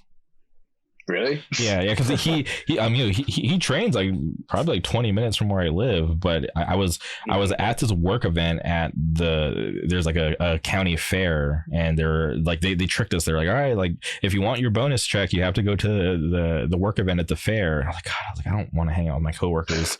I just want to go home. Yeah. But I was like, I really want my bonus check. So I got my bonus check with like, they're nice enough to buy us like food and stuff. So I was like, all right, like I'm good. I'm going home. So as I was leaving the county fair, Tony Ferguson and one of his homies are like walking in my direction as I'm leaving, and I was like, fuck, I have to say something because like it's Tony Ferguson, and this was when he was matched up against Khabib the first time, so this is like how long ago it was. Oh shit. So like, so I like walk up to him and I was like, hey, Tony Ferguson. And he was like, I could tell he was like a little buzzed because they had like beers in their hand and stuff. And he's like, hey, what's up, man? And I just like introduced myself. Like, hey, my name is Jamie. I'm a huge fan. He shook my hand and I was just like, hey, dude, I was like, you got to beat Khabib for us. And he's like, don't worry, dude, I got it. And then, then the whole thing, just the whole saga, the fights get, called off, and then it just never happened. But yeah, I met him one time and I was like pretty fucking stoked. Yeah, that's sick. Yeah, I've never met. I mean, I don't know if you know this guy, but his name's Ricky Simone. Oh, he's yeah. like, I think. Yeah. He trains at the gym that I do. Oh, really? That I go at. Yeah, he's hella nice dude. That's probably like the closest to a UFC fighter I've ever been. But yeah. Man, you're right. Faber put it on him. Yeah. But I think he's next up. I think he's coming up, definitely. He's just waiting on a fight still. Yeah, he's on I'm looking at his record right now. He's on a really good win streak. He's beat a lot of good people. Yeah. I think the last dude he fought, he knocked him out. I can't remember. Yeah. A Sun Sao. Yeah. The only other like I know Khalil Roundtree just because I used to go to like shows in like Las Vegas, so I know him, and it's weird to be like I know him because he's like I knew him before he was in the UFC, so knowing that he's in the UFC now it's crazy. So I'm happy for him. He's been doing good. But the only other time I ran into a UFC fighter besides like Cub Swanson, who was my coach, was it was the day before I went to Portland. I was at this mall because so I had to make a choice. I was like, okay, do I go to the UFC at the Honda Center? It was Ronda Rousey versus why am I missing her name? It was her first title defense in the UFC. God. Oh. Now I have to look this up because this is because this is going to piss me off because the girl that Ronda fought is a girl that I met at the mall. So it was literally the day before the fight. So it was weigh-in day, right? And I'm like walking through the main place mall in Santa Ana because I'm looking for a jacket because I know that I'm going up to Portland and it's going to be way colder than it was in Orange County. So like, God, I was like, I need a jacket. And then I was walking through the mall. Okay, Liz Carmouche is her name. So I was walking through the mall and I see Liz Carmouche and her girlfriend. And I don't know why, but I get like super starstruck and they like look at me because they or just see me staring at them. And I was like, Liz, I sounded so stupid. I was like, Liz Carmouche. And she was like, hey, what's up? And I was like, you're eating cookies. Like today's weigh-in days. And she like looked at me and she's like, don't worry, I'll be fine. And I was like, okay. I was like, good luck. And she's like, all right, bye. It was like the weirdest thing because I just saw her eating cookies. And I was like, damn, she has to weigh in later. Because this was like before like they were doing like the early weigh-ins, you know, like the ceremonial weigh-ins were the actual weigh-ins. Yeah. That was like back in the day. And I was like, for some reason I was just so starstruck. I was like, oh my God, it's her. Yeah, the whole cutting weight thing is like the most insane thing.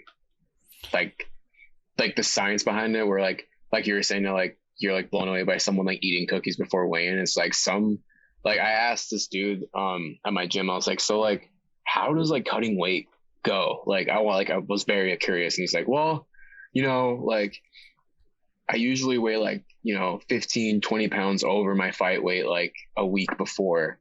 And that's just like, you know, and I'm just like blown away. I'm just like, what? Like how? And then you lose like 20 pounds in a week. And he's like, yeah, because, you know, it's mostly water and like all that shit. It's just like, damn. Like, and the way he was explaining it to me, he was just like, because there's some fighters who like, you know, get fat immediately after they're done fighting. And then when it comes to a training camp, then they start losing weight and shit. And then there's some that like just stayed fit all year round. And I feel like if it were me, I'd just do that because then you have less weight to cut, like rather than, you know, 20 compared to like 4 or 5 pounds. But yeah, it's crazy. It trips me out when I think back when like Frankie Edgar was the lightweight champion back in the day, and then he dropped down to 45, and then now he's fighting 35. And it's like, dude, like how was he ever the lightweight champ? Because you look at the lightweight champ now with Charles Oliveira, there's no way Frankie Edgar could fight that guy and stand a chance. Yeah. It's like when what's his name? Dan Hooker went down in his last fight to 125, 135, 45. 45. I'm just like, that dude's tall as fuck. Like how is he gonna get down to that weight? That was sad. That bummed me out. Like I was happy for Arnold Allen because he's a good fighter too, but just Dan Hooker just you know, Michael Chandler just sent him on this downward spiral. Yeah. I really wish a win for him soon, but like I don't think it's gonna happen, especially after that last one. Yeah, and it's like, where does he go? Does he stay at 45 or does he go back up to 155? And it's just I mean, there's not like an easy division, so he just has a tough road either way. Yeah, but you know,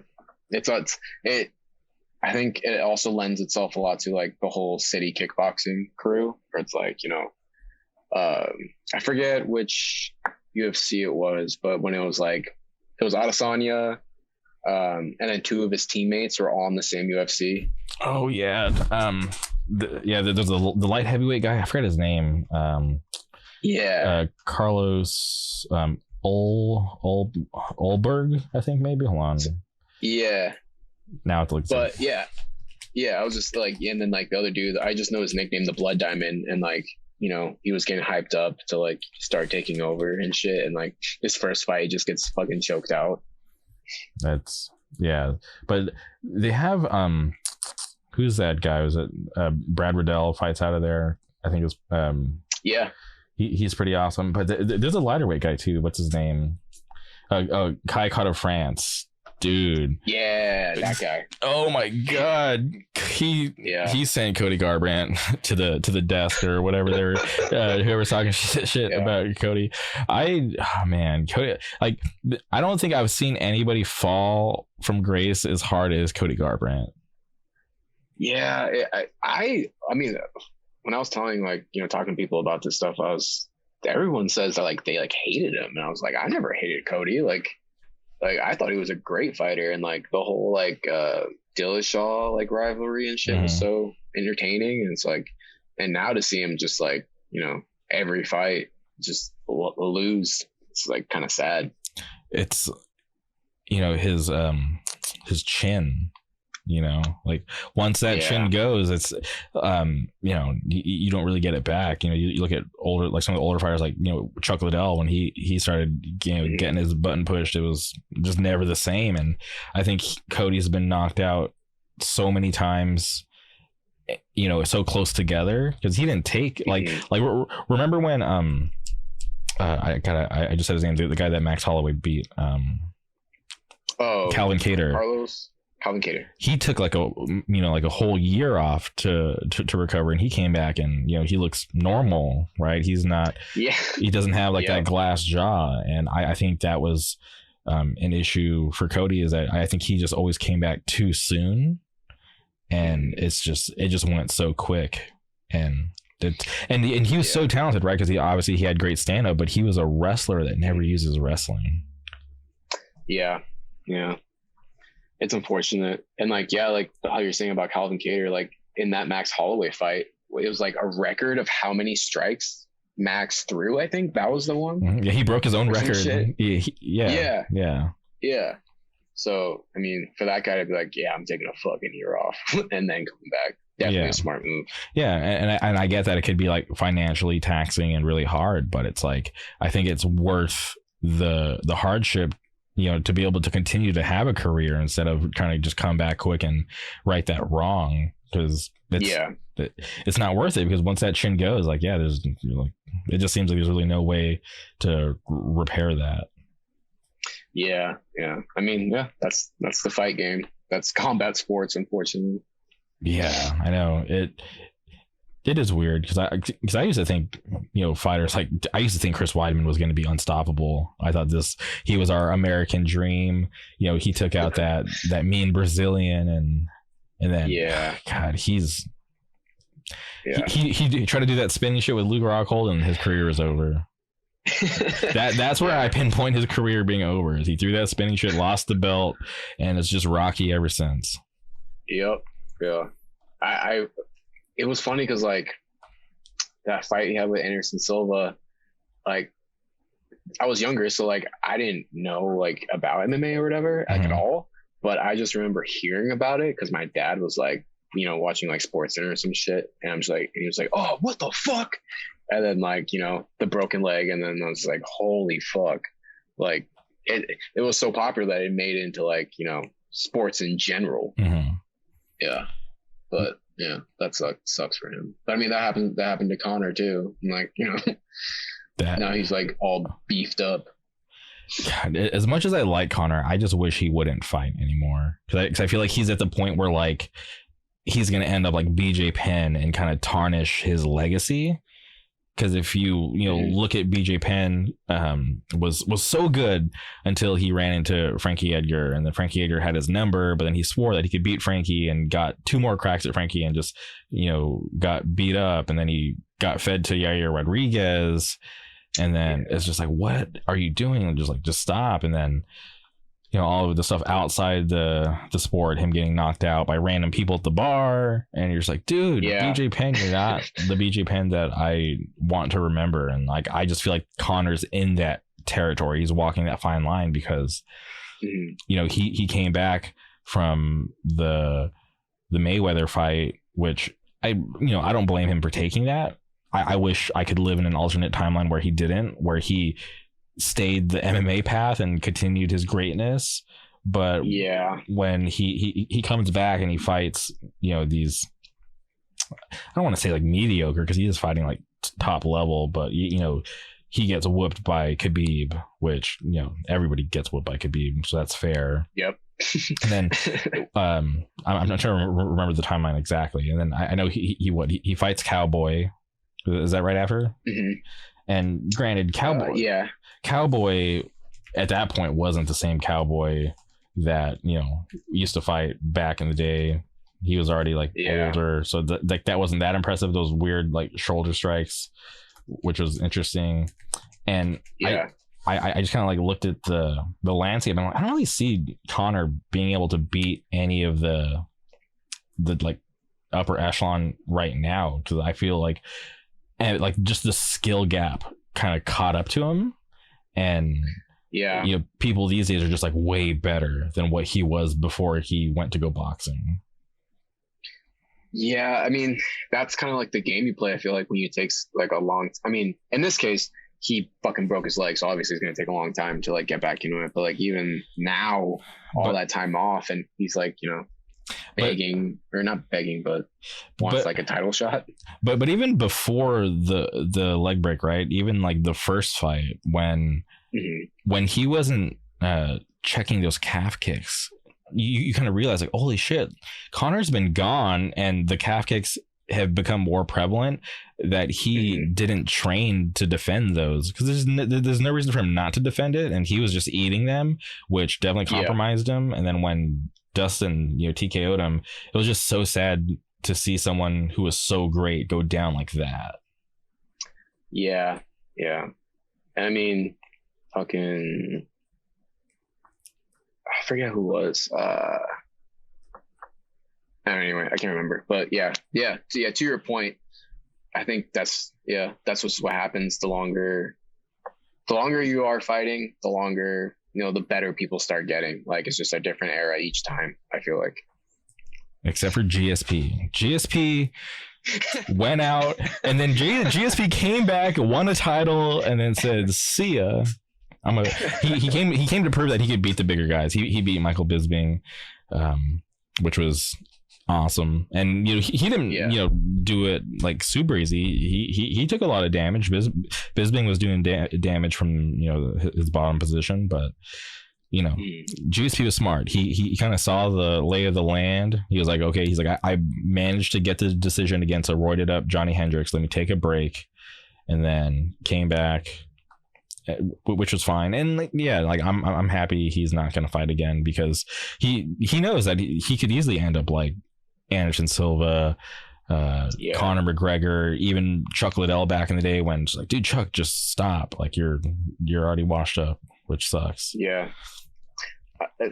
Yeah, another guy that I feel like should stop fighting is definitely Frankie Edgar too. Oh man. Yeah. Dude. Fucking yeah. Cheeto just, oh my god, like that front kick. You've seen that picture, right? Yeah. Where like Frankie's, and I hate talking about it because I love Frankie Edgar, but that picture where it looks like his face is just melting. I was like, oh my god! Someone was like, "Damn, he made him look like an elf, like an old elf." God, it's man, that is rough, because he it's one of those situations where you try. He tried to go down to find new success, and it just wasn't working out.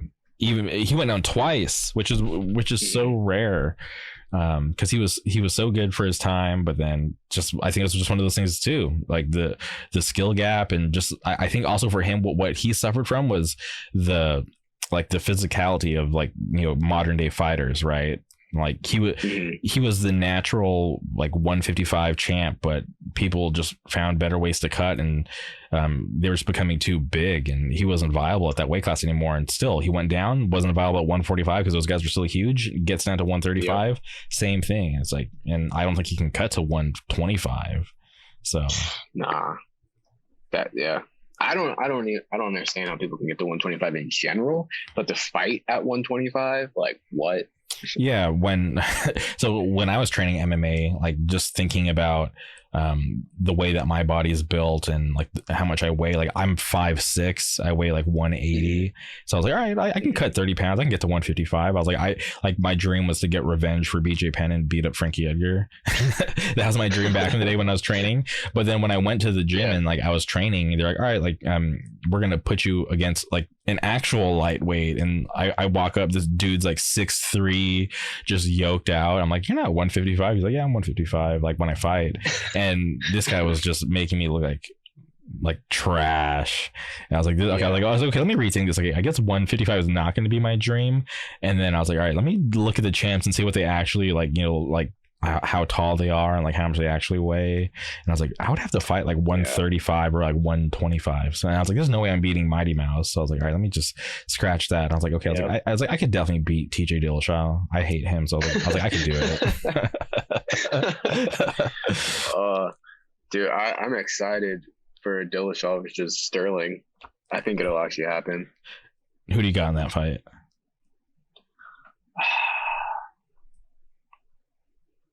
I think I'm gonna go Dillashaw.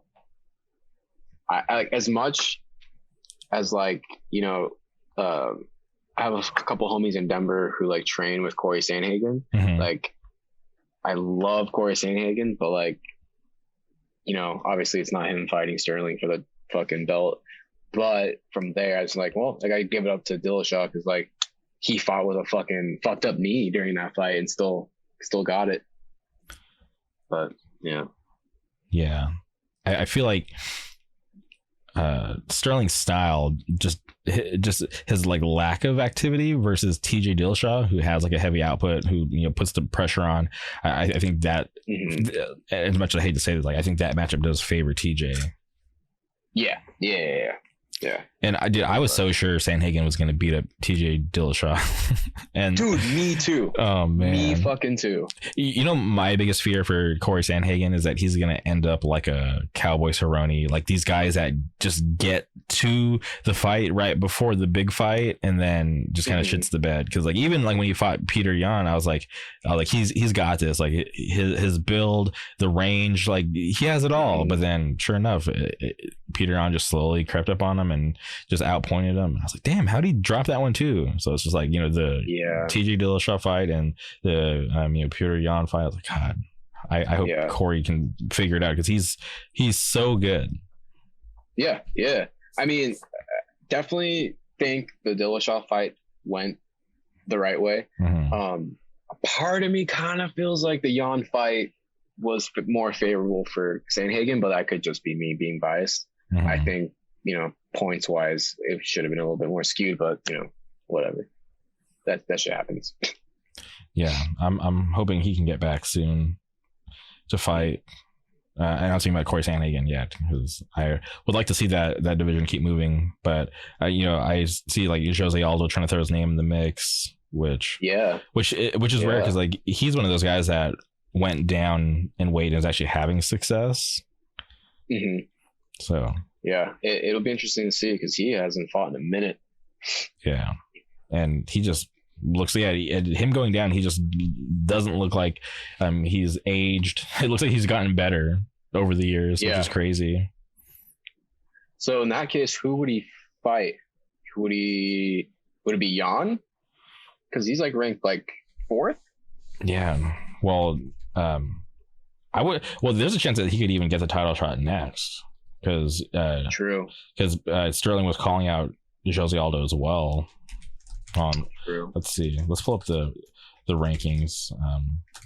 Because I wouldn't want to see him fight Yan again because they did fight before. So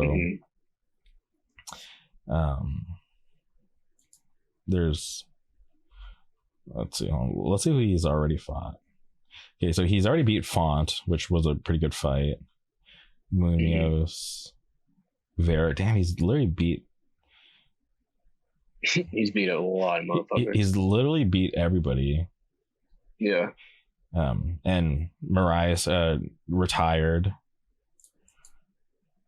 So, yeah, 135. He's literally beat everybody. That.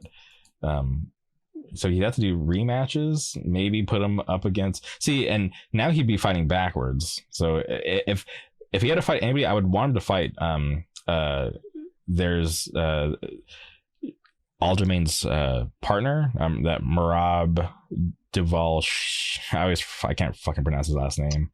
Deval Shively or whatever. He was in he was in Sterling's corner.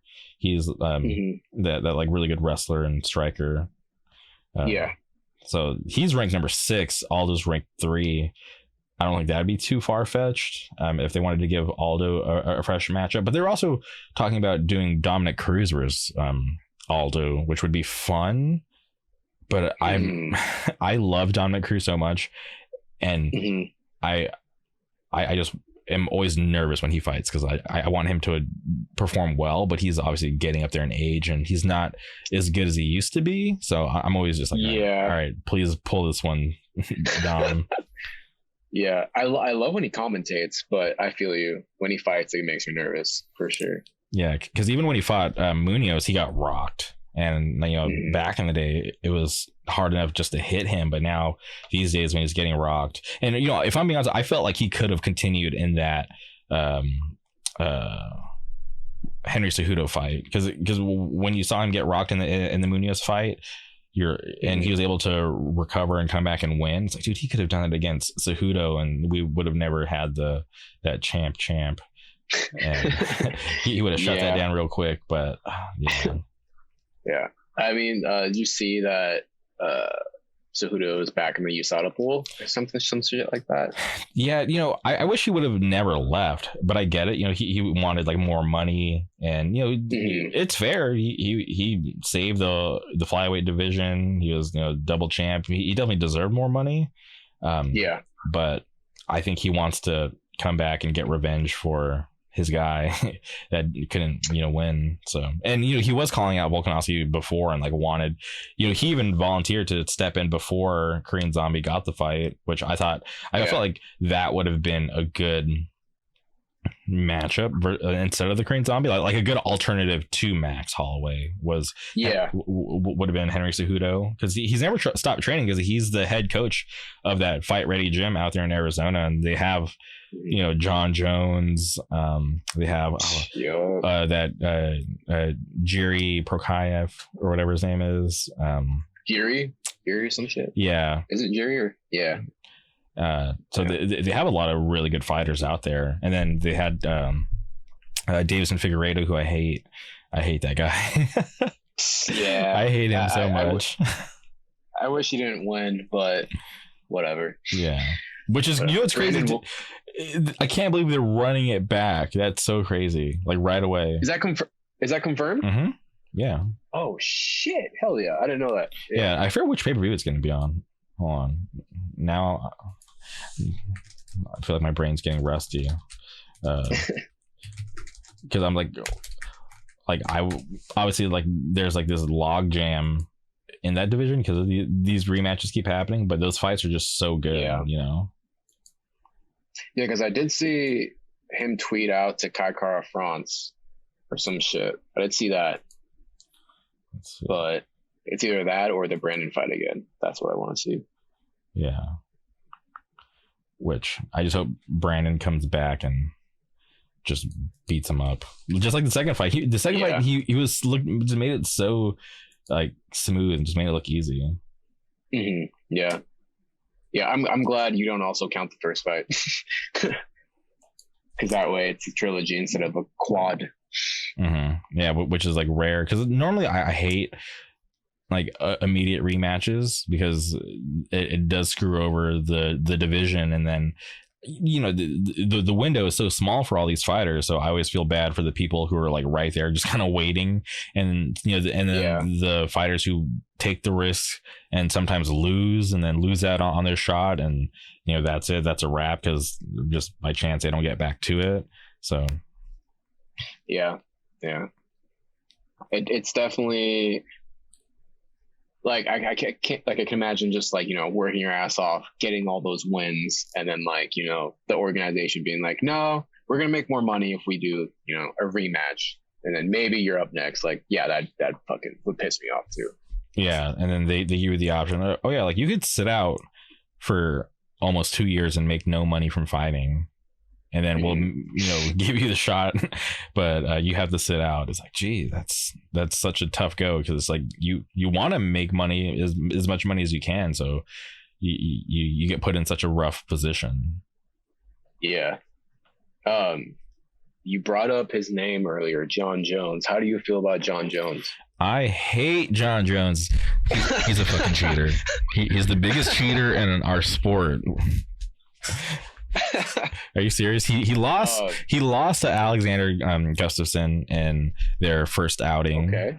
Which okay. So I remember back then I was so trained in watching John Jones fight. I was like, okay, he's gonna beat this guy up. So let me just get ready for bed. So I remember I was in bed. I was like, all right, here goes round one. I was like, I'm gonna watch him win real quick and then go to sleep. And then as the fight kept progressing, I was like, okay. So I would like sit up and I would get closer to the TV and I'm like, holy shit, he's actually gonna do it. And I felt like John Jones like lost that fight.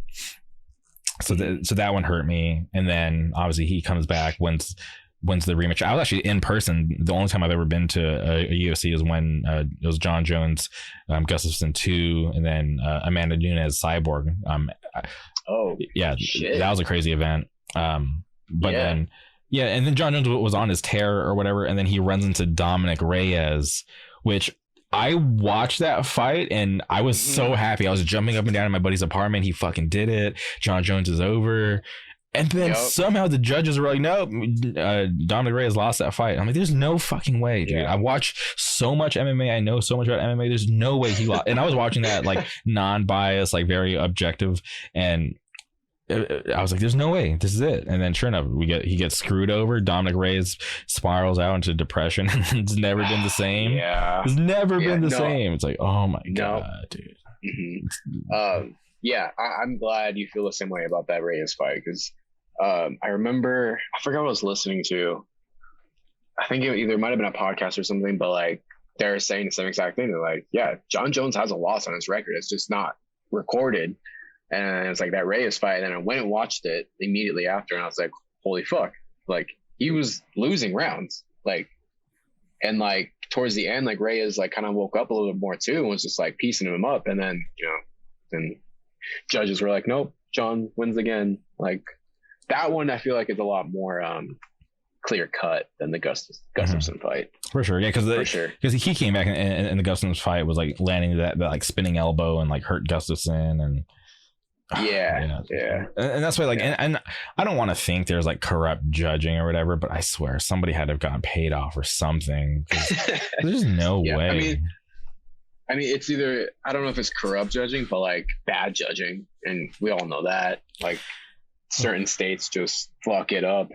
I just want to like rip open their freaking head and be like, what are you watching? Like, how did you score it for John Jones? So I don't know. Yeah.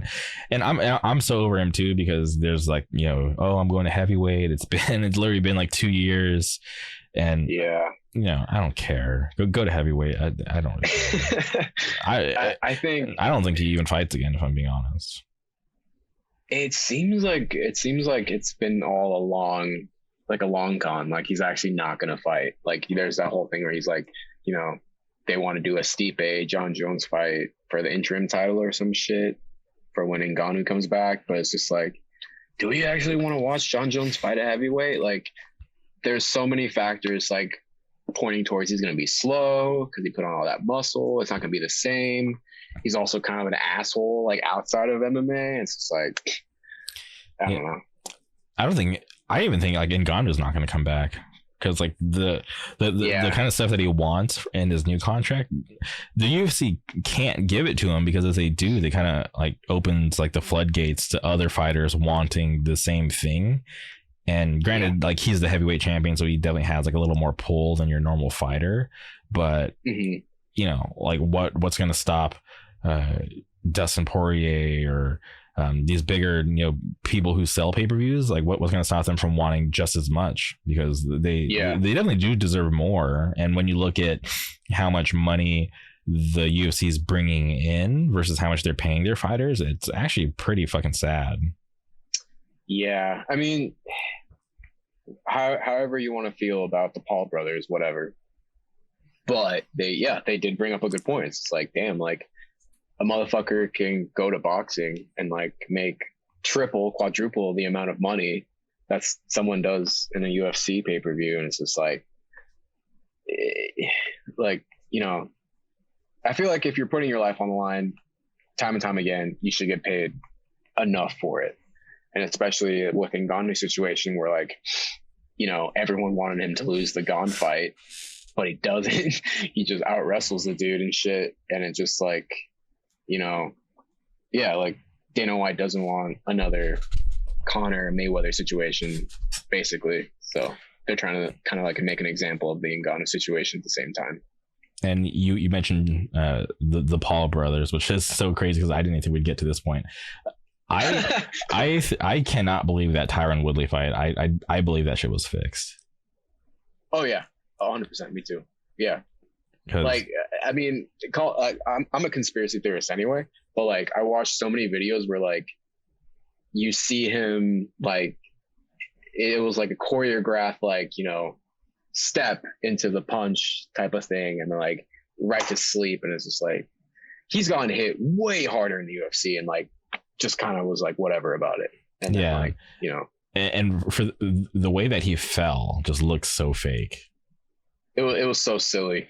Yeah. Like really like face plant on the fucking floor. Like, and I hate that like it was so popular that I had to see so many like whack takes on boxing. They're like, oh my god, like it's such an amazing knockout. And you're like, not really. It wasn't even a real knockout. No. Because he obviously he has been knocked out before. If you go back and watch like his fight against like Nate Marquardt in Strikeforce, and but yeah, he has been hit harder with smaller gloves, and he didn't even fall like that. And then he has like, you know, Jake Paul has that like a little like wrist twitch before the punch to kind of signal like, hey, it's coming. Yeah. I hate it. Like, I mean, I don't hate Jake Paul because, you know, I was like I'm still really into YouTube, but like I was like really into like back in the day. He was like, you know, in this big drama against like these other YouTubers that I was really into, so I like followed it really closely. So I've been aware of Jake Paul for a really long time. But it's pretty whack. Yeah. What was I gonna say? Yeah, I mean, and then at the same time, just like, okay, if it was fixed and he got to make fucking an insane amount of money because of it, then good for Woodley and his family, because that's gonna just pay off. Yeah, whatever. Yeah, like I'm not hating on Woodley for getting the bag, because we all know his rap career wasn't going to go anywhere. That shit, that oh my god! For him to be around real rappers and for him to believe that they were really into his music is so sad, because they were probably just gassing him up like, dude, you got the next hit, and it's so bad. Like I listen to rap a lot and, you know, follow that stuff pretty closely, and when I heard his raps, I was like, this is dog shit. This is so bad. This is, in no world is this going to be played in any club or anybody going to actually want to listen to this. It was embarrassing. No, the Bryce Mitchell stuff was better. Yeah, Bryce Mitchell is a way better rapper than Tyron Woodley, 100%. Yeah, that's crazy to say, but it's true. Yeah, weird statement, but it's a fact. Okay. Yeah, man. Well, UFC. Or do you follow like One or Bellator or any of those other organizations? Here and there. Fucking the few stuff I know about Bellator is like Musasi and like how that dude's killing it over there. Mm-hmm. As far as like One stuff, Rod Tang and like the Mighty Mouse fight. Did you see that? I did. I was in Philly, and I remember I woke up to like my alarm, and I'm like, oh shit, I think it's time. I was like, you know, pretty stoked on that, but it kind of went the way everybody expected. Yeah. I follow like Sanchai and like Rod Tang, all those like dudes that like work out the Yakao gym and shit. And like once I heard that Rod Tang was starting to do MMA, I was like, oh no. Like obviously crazy Muay Thai fighter, like chin like no other, but like, yeah, again, MMA is so different. And it takes a lot of time to develop your ground skills, right? Because obviously he has the stand up down, like that's not an issue, but to develop like, you know, counter wrestling and even to, you know, learn jujitsu, it's going to take time. It's not something you can just learn overnight. Yeah, like definitely not like, I don't know how long his fight camp was, but like you're not going to learn everything you need to learn in a fight camp, especially for that. But also like fucking the huge balls that Mighty Mouse had to be like, yeah, I'll take you in a Muay Thai round. Like, let's go. Because that dude is insane. Yeah, he's like one of my favorite fighters ever. just because his mindset and even his skill set, and he was lucky enough to have had one of those coaches like and that guy Matt Hume, who's just one of those rare coaches who is super smart and knows the game very well, and was able to coach him to be one of like the greatest fighters of all time. Because when you look at his skill set, and even he had that recent loss against Adriano, fuck, I forget his name, something like that. Yeah, and his recent loss, that shit happens. Nobody's perfect, but it's not like what I liked about him is he wasn't one of those fighters that made up any excuses. He just took the loss on his chin, was like, all right, like took it, like let's go, like what's next, and he just didn't stop. So that's something that I can really admire about him. But like just even like the history that he has had with like his run in the WEC and then in the UFC, there's just not that many people that could do what he did. And I honestly feel like if he fought Henry for a third time, because they were 1-1, I think he could have got Henry. Yeah, that would have been so sick. But excuse me. Yeah, it's like looking back now, it's wild to me that he got traded for Ben Askren. Oh man, if Ben Askren, what? As long as Ben Askren didn't get kneed by Jorge Masvidal, he would have been good, but I don't think he would have. Usman would have knocked him out. Yeah.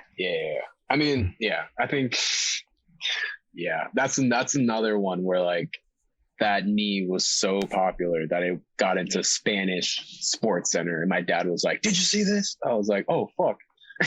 Yeah, that was like one of those like what the fuck moments, because it just happened so fast and you were not expecting that.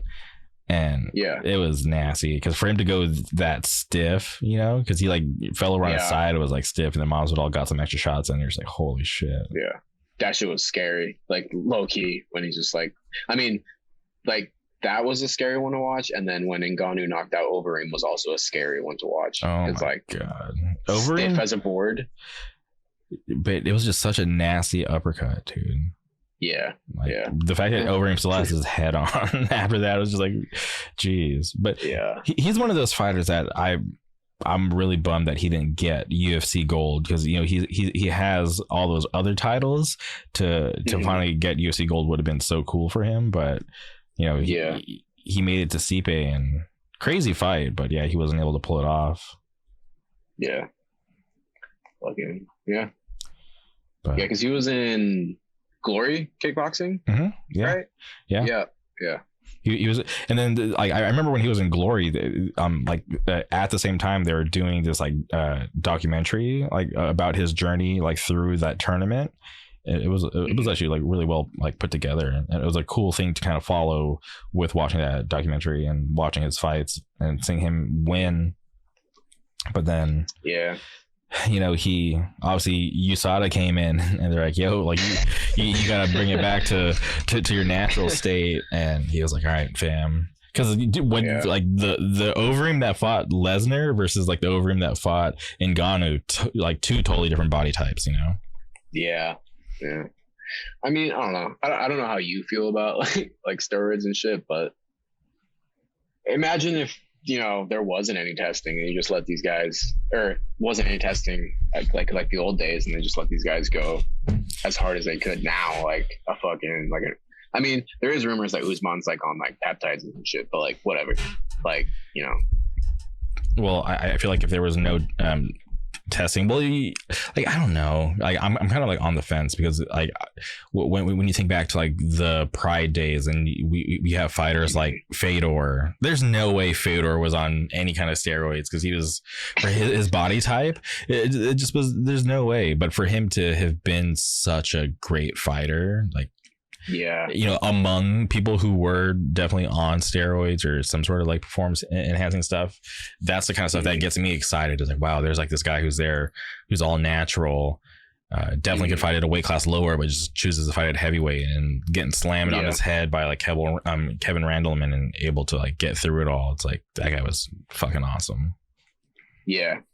And that's another fighter that like definitely I feel like kind of falls under the wayside of like one of the greats, but like he is like 100%. I think wasn't there like a beef with him and Dana White or some shit? And that's kind of what happened. Well, they were trying to sign him back in the day to fight Brock Lesnar, and I don't remember where Dana said it, but Dana said that they met on some like island, and his like management company wanted like to co-promote with the UFC, and the UFC was like, no, like we don't do that. Like if Fedor wants to fight in the UFC, like just sign the contract, like you'll make a lot of money, probably make more money than he ever has to fight Brock Lesnar. But there's like, no, like if we can't co-promote, we don't want to do it. So they just kind of botched like that whole thing.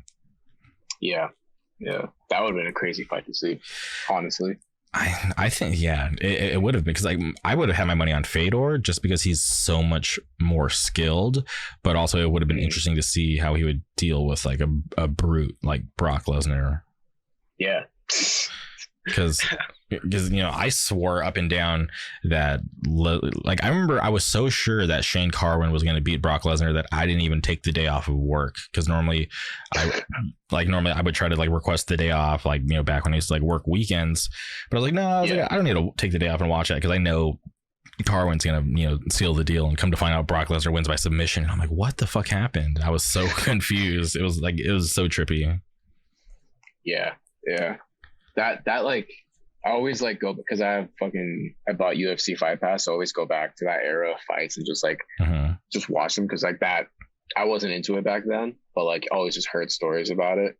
So yeah, and Brock Lesnar had his moment for a second. Yeah, and when he beat Frank Mir in their second fight, when he had him up against the fence and was just punching his face, you're like, oh my god, get him out of there. That was hard to watch. Yeah. Speaking of fighters who should probably stop fighting, Frank Mir also. I don't know if you saw that. That weird boxing. Was he in? Yeah.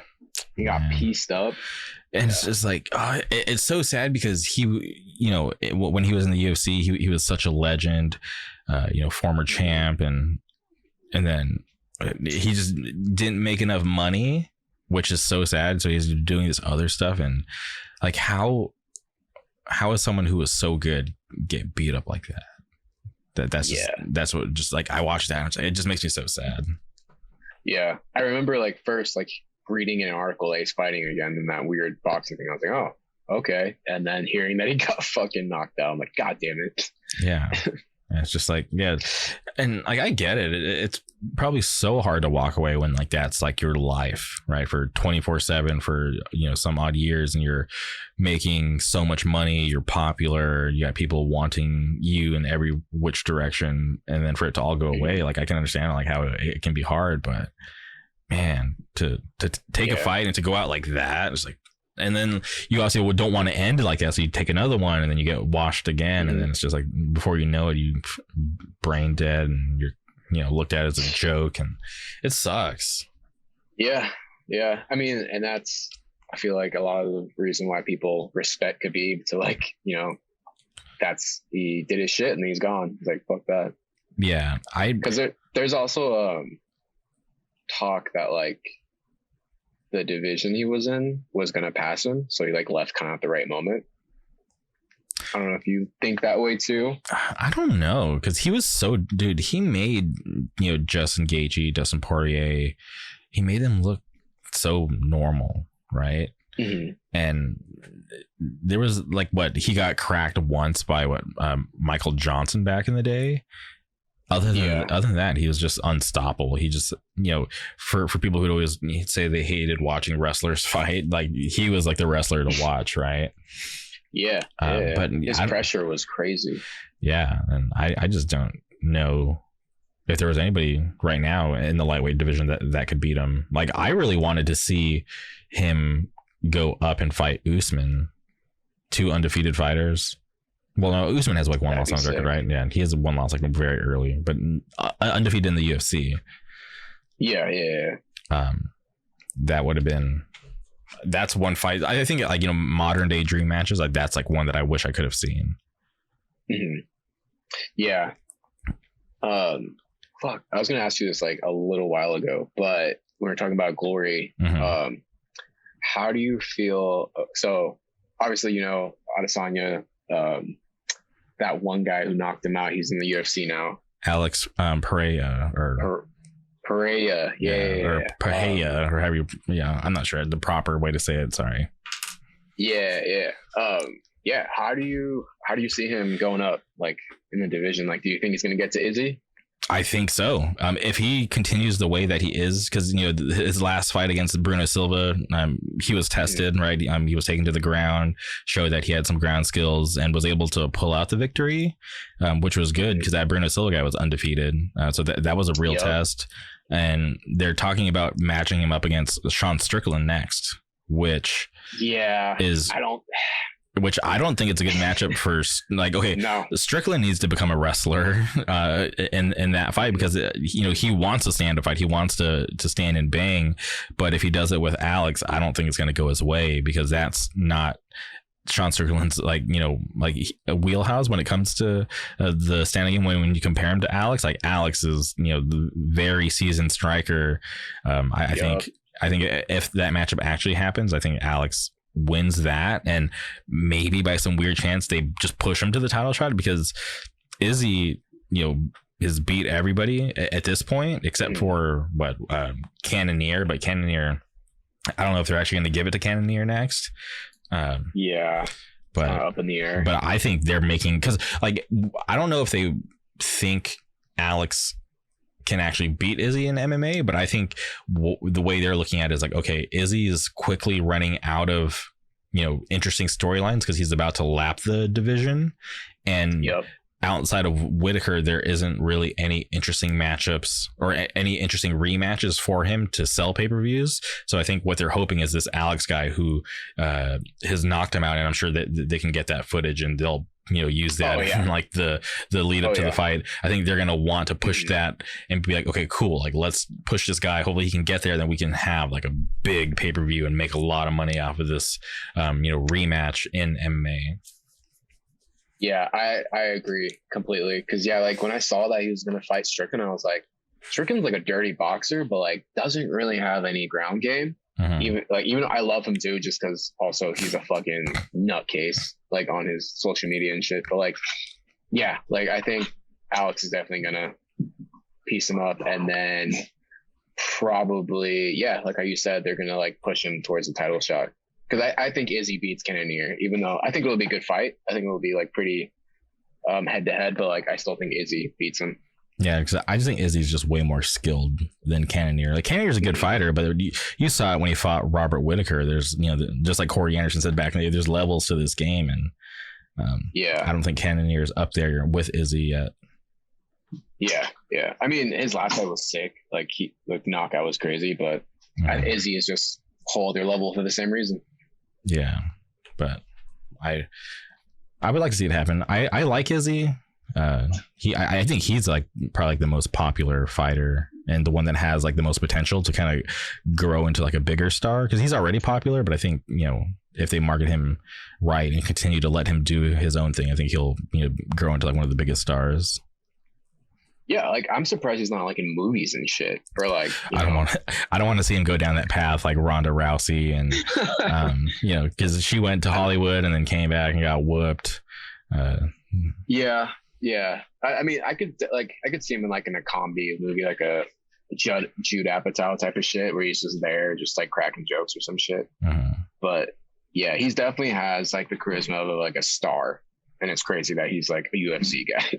Yeah, for sure. Just the way that he, and the way that he knows how to deal with like the internet and trolling, and he has a good sense about how to market his brand. Exactly. Yeah. But yeah, I mean, it'll be exciting to see if Alex does get up there, because that will be a huge money fight. Yeah, because you got to think like psychologically, like that still has to bother him at least a little bit, right? Yeah, he'll probably say it doesn't, and be like, yeah, it doesn't count because it wasn't in UFC. But like, I'm sure he probably wants to, get that back. Yeah, for sure. Because for him to get knocked out. Damn, that's crazy. Because obviously, he's built up this reputation, and he probably has like a whole new crop of fans that don't know that he's been knocked out like that, right? So for him to have to defend his honor, I think it's going to be, I think it'd be really interesting. But I think Izzy would probably like. He's a smart fighter. I don't know if he would want to just do a stand-up fight against Alex. I think he would probably take advantage of the fact that he has way better ground game than Alex. But I don't know. Maybe Alex will improve because Alex is training with Glover, who is the current light heavyweight champ. So maybe he has a crazy jiu-jitsu and we just haven't seen it yet because Bruno Silva, didn't really present that big of a threat to him on the ground. So I don't know. I think it'll be really fun. Like hopefully he does make it to the top. Like I think he has a clear path because if he beats Strickland, maybe they give him like another striker just to kind of hope that he wins and doesn't get like wrestle fucked on his way to the top. So yeah. I mean, we've seen it before where they just like give gimmies to fighters and then they immediately get a title shot after just so they can see the title fight. Yeah, they gave Chandler to Dan Hooker. They're here, knock this guy out real quick, and we'll send you to the title shot. Man, yeah. Crazier things have happened in MMA. That is true. Speaking of crazy, fucking. Did you think Ty was going to knock out Derek Lewis? Because I did not think that was going to happen. If I'm being honest, I didn't know which way that was going to go because, Derek Lewis was so sure that he was going to, get it back for Houston because obviously his shit performance against Cyril Gane last time he fought at home. Yeah. But then Ty's just, training in Abu Dhabi and has a new team that's like, actually, giving him new skills and he's developing as a heavyweight. So I was just not sure how it was going to go, if I'm being honest. But when he knocked out Derek Lewis, I was blown away. I was like, holy shit, that's insane. Yeah. Because it wasn't, I was working. Because it wasn't like a TKO. He like knocked him out cold. Yeah. I mean, I don't know. I also read some shit that because it didn't seem like he elbowed him that hard, but later in the fact when they did the replay, it was definitely right on the button. But like people are saying like, oh, he like, faked it, or Derek faked it, or like, took it. Yeah, no, I did see some of those like allegations, but I'm like, I don't know. Why would he? I don't think that would be the place for him to want to fake it, No, especially not in his hometown. Yeah, that's the only reason why I wouldn't believe it. Like if it was somewhere else, maybe, but not in front of his people. He's gonna want to get that. Now he's 0-2 at home, so he's probably never gonna want to fight at home again. Yeah, and I wonder who they even match him up with now. I'm trying to think who would be a good fight. There's I'm really liking that Tom Aspinall guy, but I think he might even be over Derek because he just beat Volkov like pretty nasty. Yeah. Yeah. I don't know who they give Derek. Maybe Derek just takes a break, let things shake out. I hope so. Yeah. Take a year off or some shit. Let's just do Derek versus Stipe. Yeah. I like Stipe, but then I also hate him because he's just so I want to fight, but he's just been kind of waiting and wanting these like really big fights. But it's like, dude, you got to get back in there at some point. Yeah. I mean, he even said that he wanted to do the John Jones fight, but I don't know if that'll actually ever happen either. Yeah, he probably wants the John Jones fight, but also like a bunch of money that they probably don't want to give him. So it's going to be like another stalemate or some weird bullshit. Yeah.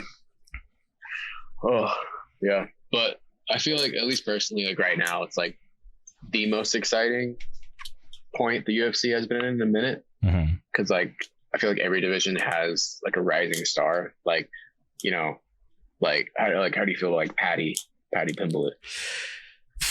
Are you on the Paddy train? No, I'm not sold on him, if I'm being honest. Like, really? I want to see him fight tougher competition. Like, obviously, no fault of his own, right? He's just taking the fights that the UFC are giving him.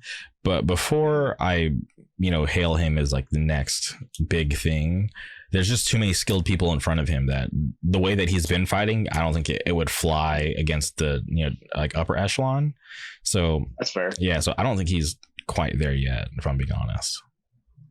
Yeah, because in his interviews he'll be like, "Yeah, I never get knocked out," or like he'll say like some shit like, "Oh, he's not even gonna lay a punch on me," and then he gets dropped, and then all of a sudden it's like, "Oh, fuck." Yeah, he's like instantly put in trouble, and it's like, Yeah. So I'm not really sold on him yet. Like, I don't like not like him. I'm just curious to see if he's able to live up to the hype. I'm more curious about that Ian Gary guy. Ian Gary. He's at that newer Irish fighter. He's like like really like highly touted new prospect. He's only had 2 fights in the UFC. He fought on the Volkanovski card, but was just kind of outshined by Khamzat. Ian the Future Gary. Yeah, that's his name. That's funny. Mm-hmm. So, fights at a, pretty competitive weight class, but, has a decent record, and he's calling for, like a step up in competition. So I think he's someone that probably, could be that next wave. Yeah. Hey, man, that'd be sick. Yeah. Cause his first fight, got a finish. And then his second fight, he wanted a decision, but we got to see him go 3 rounds and get to see more of his skills, and he's able to perform pretty well. So I'm just more curious about him because I think he's had a better like outing than Petty. Mm-hmm. Yeah, that's fair. Yeah. What about we can't talk MMA without bringing up Valentina Shevchenko, who might be the real GOAT, right? She's too good. She's scary. Like what are they gonna give her? Like, there's literally nobody in the division that she's in that she's like hasn't bodied. Yeah, and like and that happens and like kind of makes it like kind of boring in a way because she is so good. Because it's just like, oh yeah, it's just like we know what's gonna happen. Mm-hmm. Yeah. She needs to be champ. She needs to go up and beat up Juliana Pena. That would be sick. Yeah, speaking of her, like I didn't think that she was going to win that Nunez fight, but really, she was so confident. I bought into her Kool-Aid. I was like, all right, she's so confident. Maybe she knows something we don't. And it wasn't the cleanest victory, but she pulled it off. Yeah, it's sick because obviously she was the underdog. Mm-hmm. And like Nunez had been on such a fucking tier, just bodying everybody. But yeah, I mean, I feel like I saw her recently in the media saying she was going to fight somebody. Oh wait, no, she's doing the Ultimate Fighter. Mm-hmm. Yeah, they already wrapped up filming, so they're going to do the rematch allegedly. Yeah. I mean, that's what happens. I feel like after the season, right? Yeah, but I think she's like wanting a lot of money. So I think there might be a little bit of a holdup because she wants more money than I think they're trying to offer her. That makes sense. I mean, I feel like it's going to happen now with every big champ. But thanks a lot, Jake Paul. Yeah. I was going to say his name again, but yeah, you're right. Exactly. Yeah, but I think it's deserved. Those like they put their bodies on the line, and if you look at, and this is no diss to any other sport, but people get paid way more to throw a ball in a freaking hoop. You're like, what the hell? Yeah. And they're all sissies over there. So I think, and granted, like, yeah, like, the like history of like the NBA, there's like, it's been around for a hell of a lot longer, but MMA is way more entertaining than any other sport. Yeah. I've never been to one live, but I feel like it'd be insane. Okay. Just the only downside to being at an MMA event is that you can't hear the commentary. That's the only downside. But when you feel the energy of like somebody, like, like when somebody gets knocked out and then the whole crowd roars, it's like nothing I've ever felt before. Yeah. I mean, hopefully one of these, like on one of these tours or something, it lines up perfectly with like a pay-per-view somewhere. That would be sick. We'll see. Yeah, I've only been to 2. Like I went to that John Jones and 2, but they've been in the same arena. So I went to John Jones Gustafson 2 at the Forum in LA, which was cool.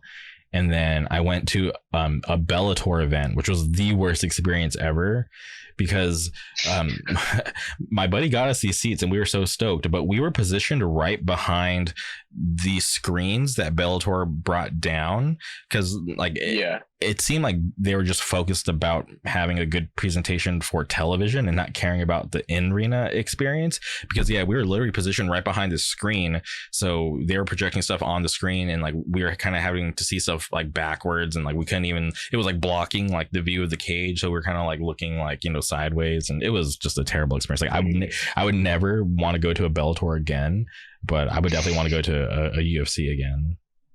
Yeah, for sure. I mean, there's, I don't know if that's the reason, but there's a reason why it goes UFC, then Bellator, then one or something, and then, you know, all the other shits.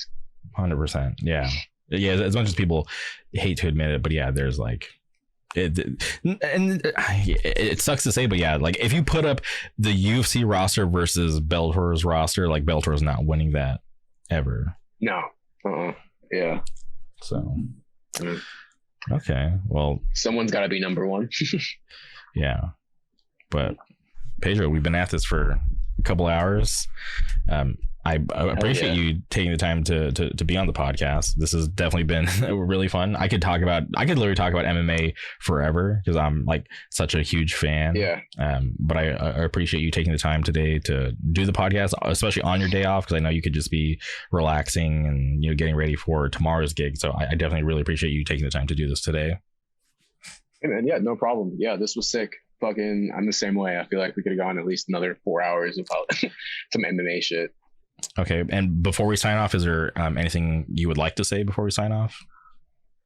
I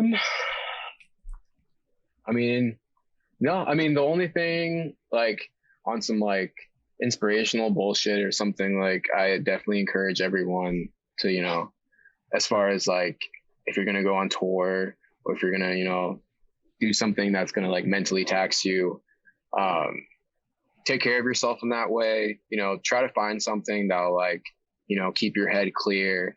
And, you know, I feel like right now, especially with how the world is right now too, a lot of, you know, intrusive thoughts can get into your head. A lot of shit that you see on TV, a lot of shit you read on the internet can fuck you up. And I just think, you know, always try to take care of yourself in that way, and, you know, make sure you're good. And you always reach out to people that are close to you and shit. And that's pretty much it. All right. Well, thank you again for your time, Pedro. Thank you for everybody who tuned in. Goodbye.